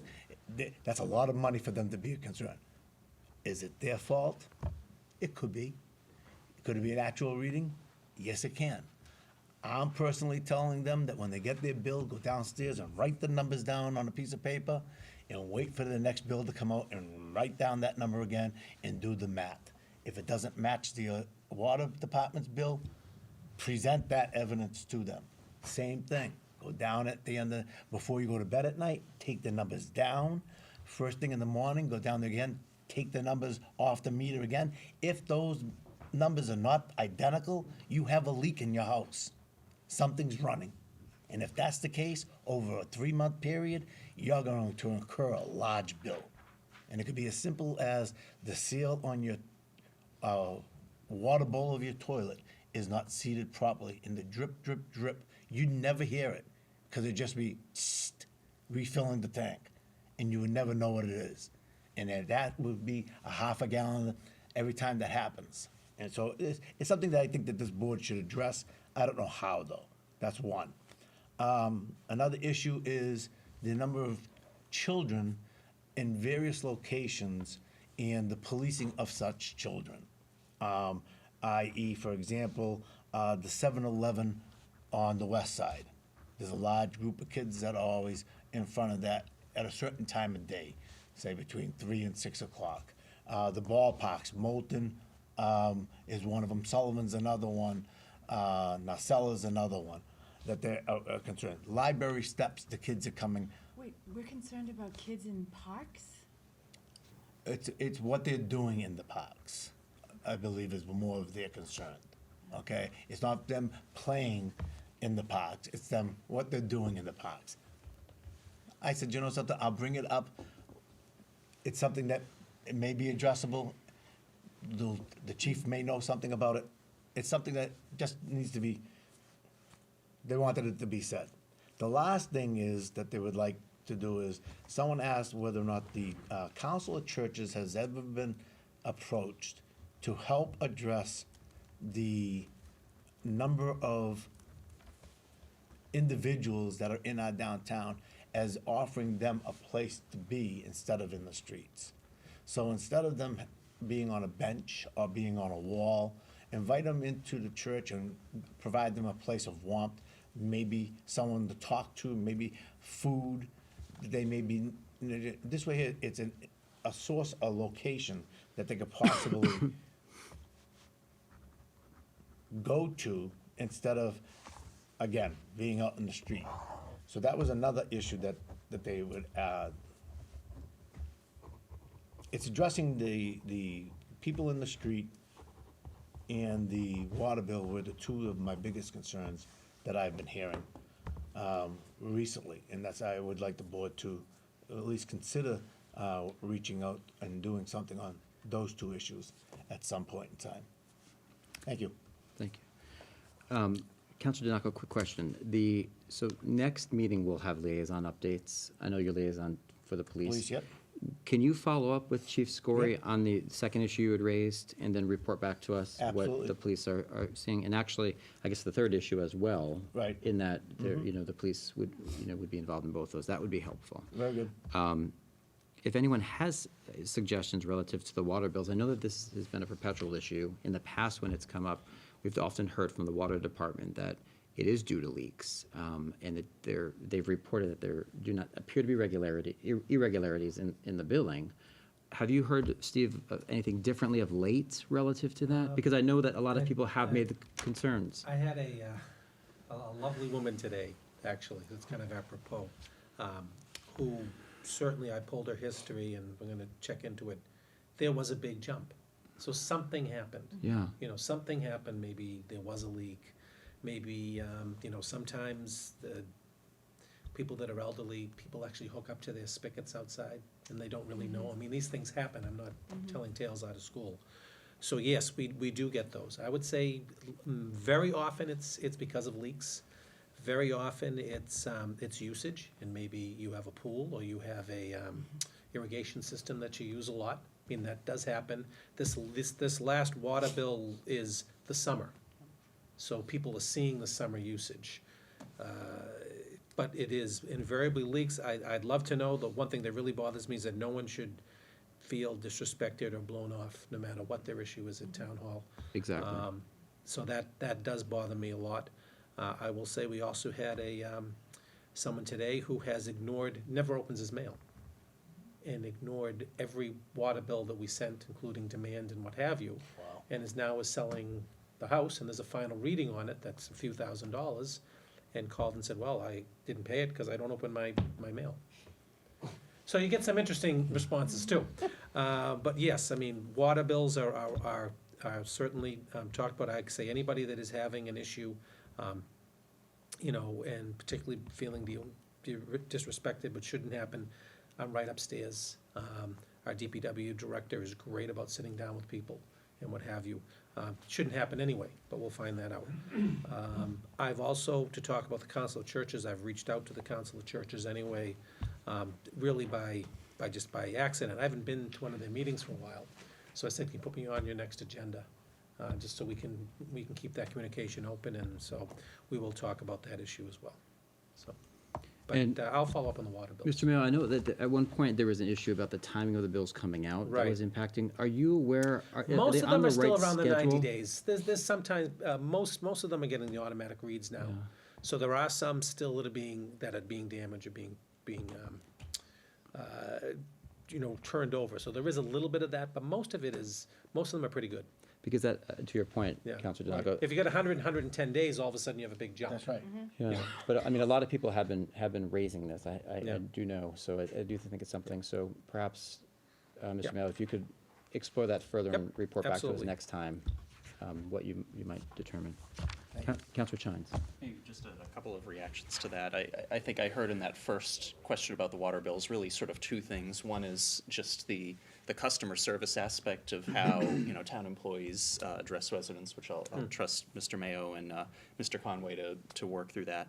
I think the second is, to what extent can we have, helpful tips on the DPW website or the water department website around, if your water bill looks different than what you'd expect, what does that mean? So, you talking about sort of looking at the measurements and like figuring out where this thing, I mean, that's something that's news to me. I wouldn't think to do that.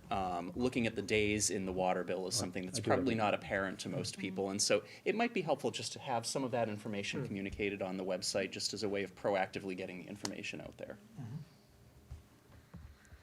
And when I have any questions on my water bill, I know to ask I'm Paul. gonna start checking my meter every night now, apparently. Who knew? That's how I found a leak in my house. And I Counselor just want Butt. to add on this water issue is, I actually, I know staff turns over, but when I first moved to town 6 years ago, I actually called because I wasn't quite sure if my bill looked abnormal, and they came out within 24 hours and kind of looked around. Living in a condo, I wasn't sure if my end unit was watering all the, like doing the landscaping, and they came out and they had, what everyone else was paying, and it was fine, but they came out within 24 hours. So the service is there. I'm sorry somebody had, people have had bad experiences, but again, we have tried to prioritize customer service and transparency, and I think putting stuff on the website's a great idea. But people should call, and that most people want to help and explain to you why your bill is higher than in the past, as Ann was saying. I think I have a leak. I opened it and I was like, just the last one. Has to be a leak. Counselor Smith-Gallivan. I just want to respond to that as well, because interestingly, I had a constituent come up to me this morning and was very thankful that, knowing there all these water things were happening, actually saw Director Conway standing at the, at the desk taking the water bill. So I was very happy to hear that, and very impressed by his level of leadership. It would be very easy not to be standing there.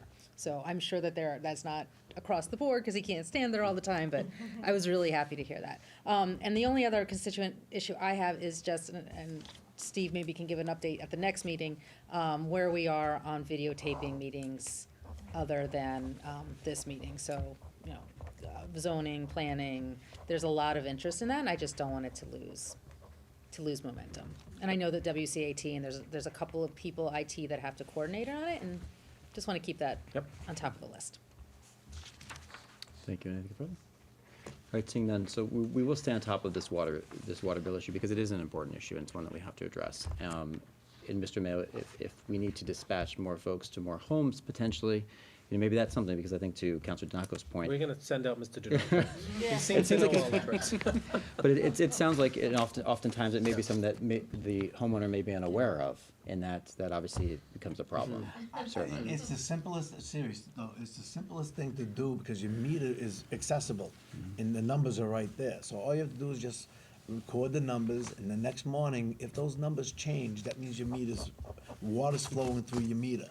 And it shouldn't, especially if you're sleeping, because there's nothing should be on. So that's a quick indicator that you have a leak inside your house. So a good spot check, then, you're saying. That's correct. Right.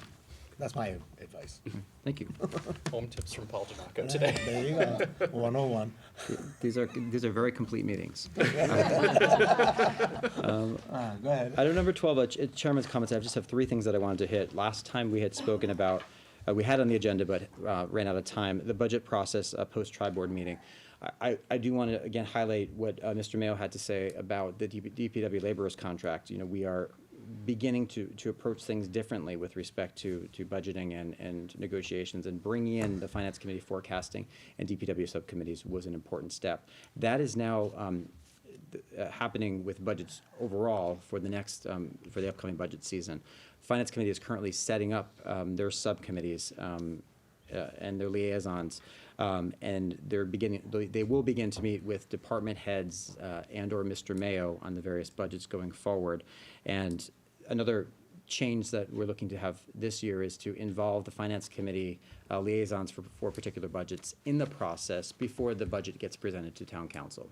And so Finance Committee will have had a voice in that and will have been actively engaged earlier on in the process before that budget arrives to us.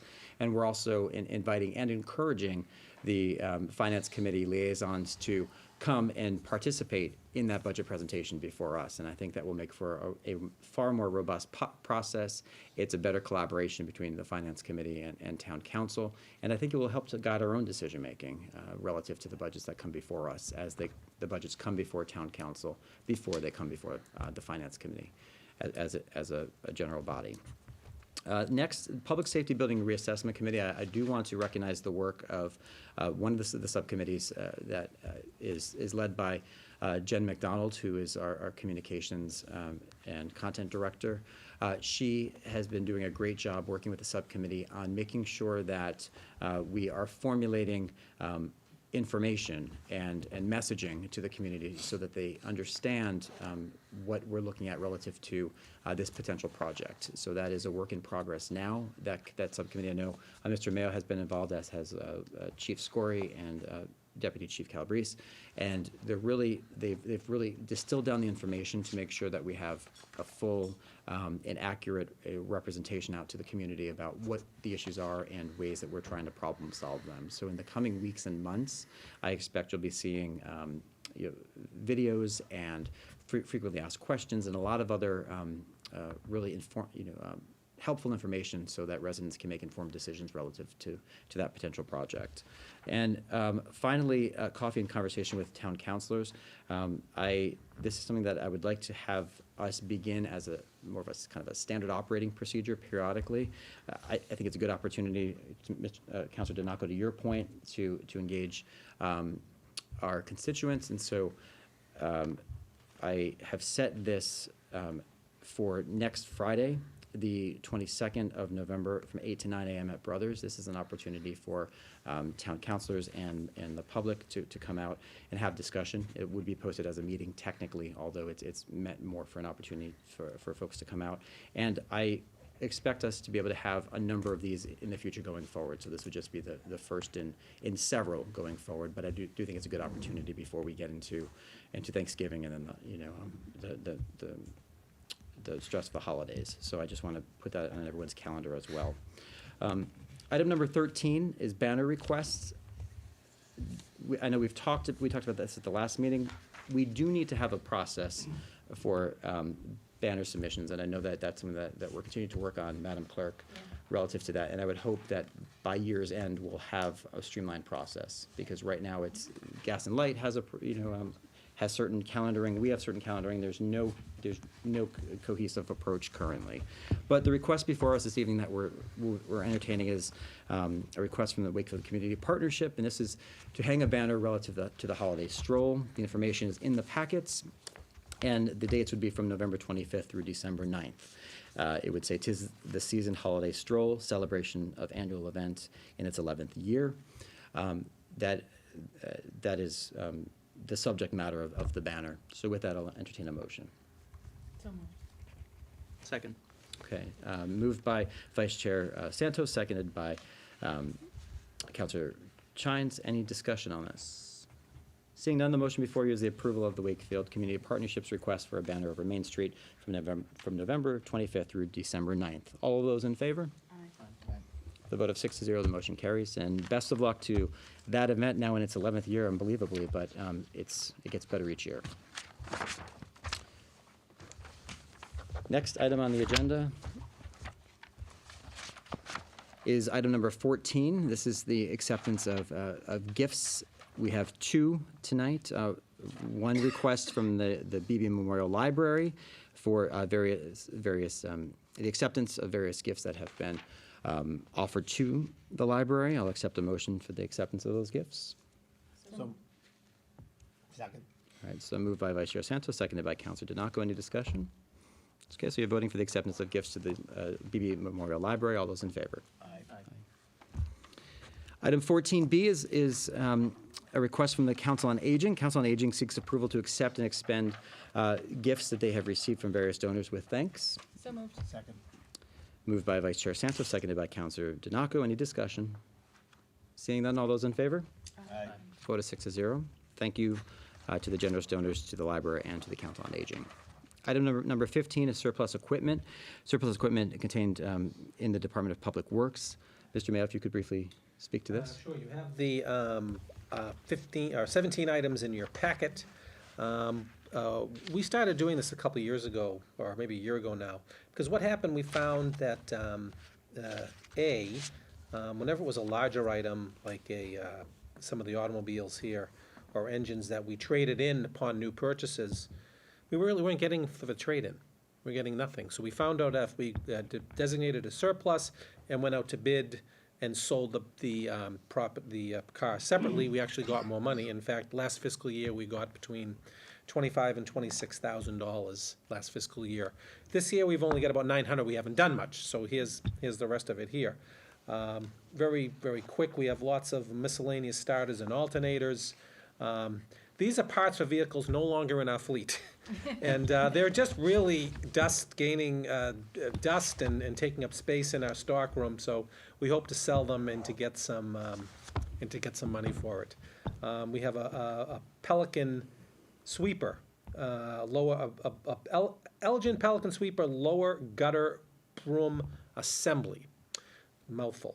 And that machine is no longer in service, so someone will buy this and someone will use it. Another highlight is the 2015 Chevrolet Explorer van. We were given the trade value of 0, and the vendor didn't even want it. So we'll go on bid and we'll get, might get $1,000, might get $2,000 for it, what have you. And I think another one, as you go through the list, it's all online, is the 4 Michelin tires. If we were to dispose, this is for a 2002 Chevy Tahoe that we don't have anymore. If we were to dispose of these tires, it would actually cost us money. You may know when you get a tire, it costs us money.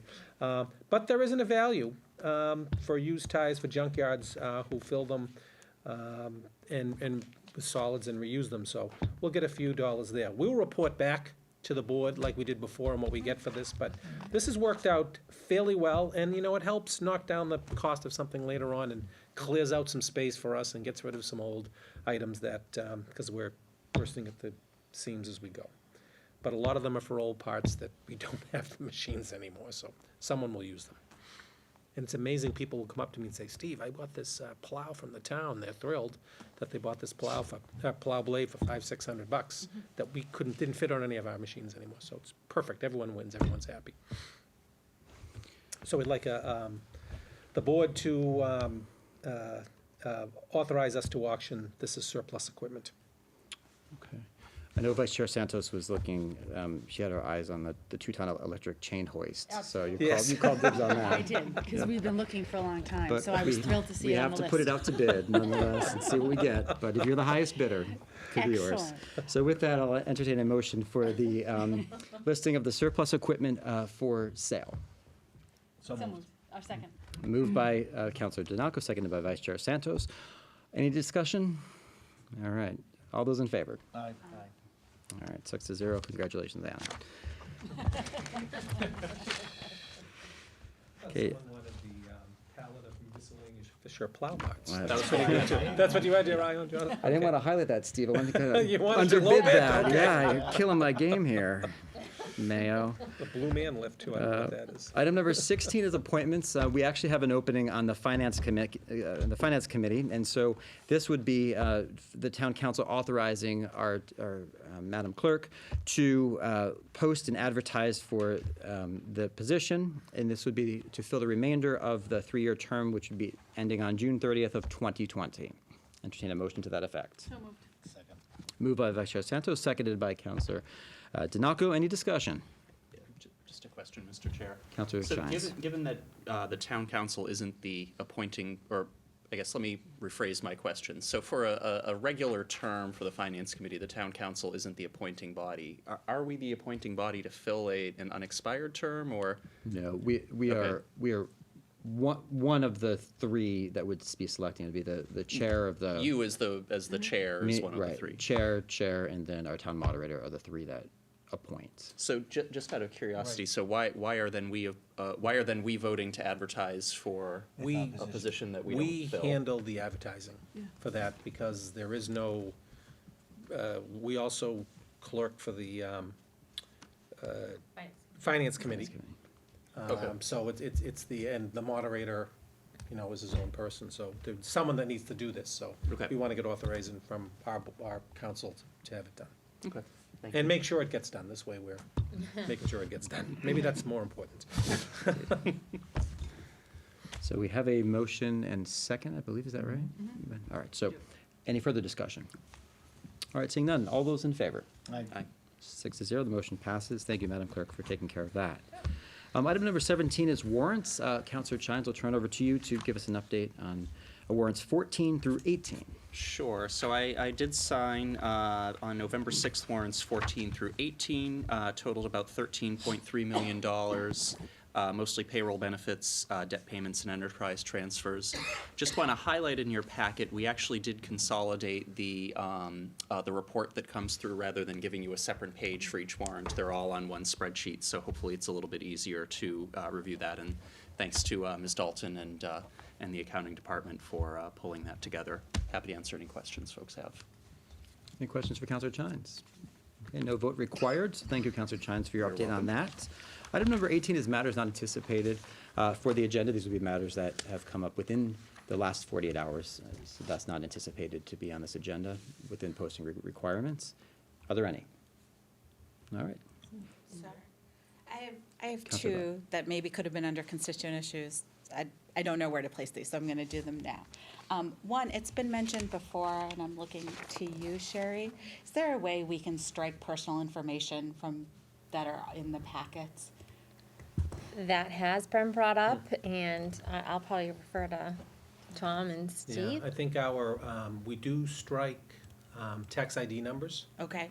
but everything else, we've talked about that is public record. And Social Security numbers And as Social well. Security numbers, tax ID, Social We've Security. actually, we actually had, before we started releasing the packets online, we had a lot of discussion, Town Administrator, Town Council Mullen, and Madam Clerk about what should be redacted and what should not be. And the tax IDs and the Social Security numbers were the two that were determined, because everything else is technically public information that someone Exactly. could come to Town Hall and request a copy of. Anyway, Is so if that someone correct? sends in a CV with their address and phone number on it, that's public information. Right. Yep, once- Sorry. once- I don't like that answer, but. I don't. I know. I don't. I think I'd like to have a conversation about, CVs I understand. I think applications, emails on applications to put up a banner. I don't know if that needs to be. That's telephone, cell phone numbers and emails. You can't look that up at Town Hall, so I question that. So Okay. let's, No. Okay. You can, because you can ask for a copy of the application itself. Like, it's publicly accessible documentation. So anything that we have in the packets, you could go to Town Hall and ask for a copy of and receive the hard copy of it. So that's how, I agree with you. Cell phone numbers aren't listed with the town clerk's office necessarily, but when they complete the materials, It then that becomes becomes public. part of the public record. It just seems that putting it on a web where thousands of people could see it, somebody who's nowhere near Wakefield, seems a lot different than walking down the street to get it, if you wanted to pull it from Town Hall. It just feels like a very different audience to me. I don't know. I agree with you that it's all accessible, but making it accessible on the internet seems a lot different than making it accessible when you have to walk into Town Hall. So the only way that I could see you changing it would not be requiring it. Because once the document is handed in to the town, that's when it becomes a public record. So if my form says, I want your name, your email, and all that information on it, as soon as I hand that to the town to come to a meeting, that becomes public record at that point. So the only way I see it is, don't ask for it. Don't ask for all of that information, just a name and a phone number. You don't need to have an email address viewed. I mean, Or email. Some people might choose email over phone. right, whatever it may be, but I think changing the form would be the only way of not having the person's information out there. Because once it's handed in, it has to become public record. Am I right or wrong?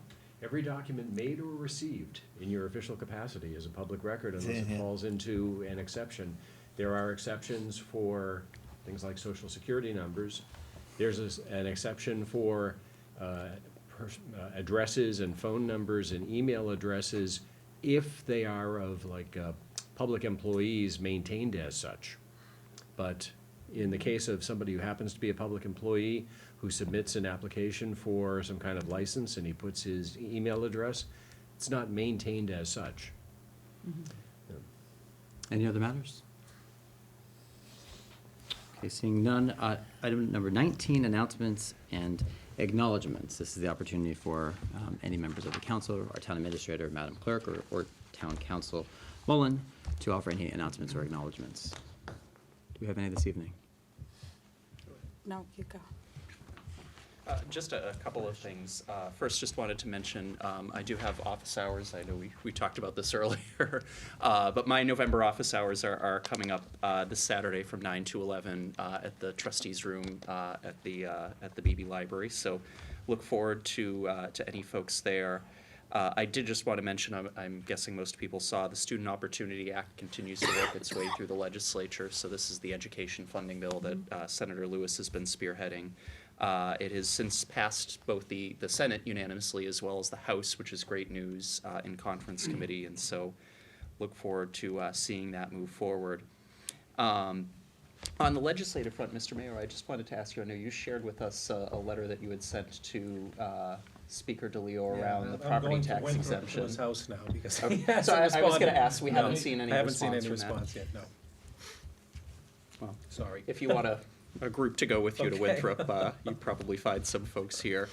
And then finally, just wanted to mention a congratulations to the Friends of the Lake Quannapowitt for a really successful breakfast on Saturday. I know a number of folks were there, including Councilor Santos, Councilor Butt, and Councilor Smith-Galvin. Actually, I think you were, sorry, I gave you credit for, Councilor May was there as well, but really a great event for a great cause, and continue to appreciate the dedication that they showed to the town. Thank you. I do just want to take a moment to congratulate the Boys and Girls Club of Wakefield and Stoneham, as I refer to them. They had a tremendously successful gala that several of us were at on Friday evening. They raised a lot of money. I think it just over $60,000 probably when all is counted. And they just do such incredible work. As I mentioned at the gala, 68% of students that attend the Galvin are members of the Boys and Girls Club.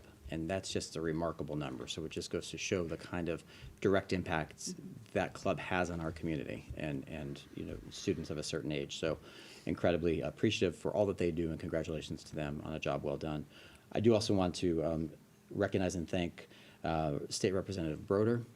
He has represented us well. He's been a good partner with us, and I know that Mr. Mayo and I have oftentimes met with him on issues to see how he could help us at the state level. And we would certainly wish him well on his new venture and congratulate him on his becoming mayor. And we look forward to working with a new state rep who will hopefully continue to carry things forward and make Wakefield a top priority. Councilor Butt. Sure, so just a couple of announcements.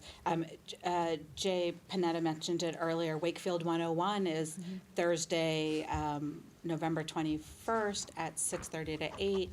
It's open to new residents to learn about a lot of the departments and boards in town and nonprofits. So I encourage, you should have gotten an invitation, but come join us.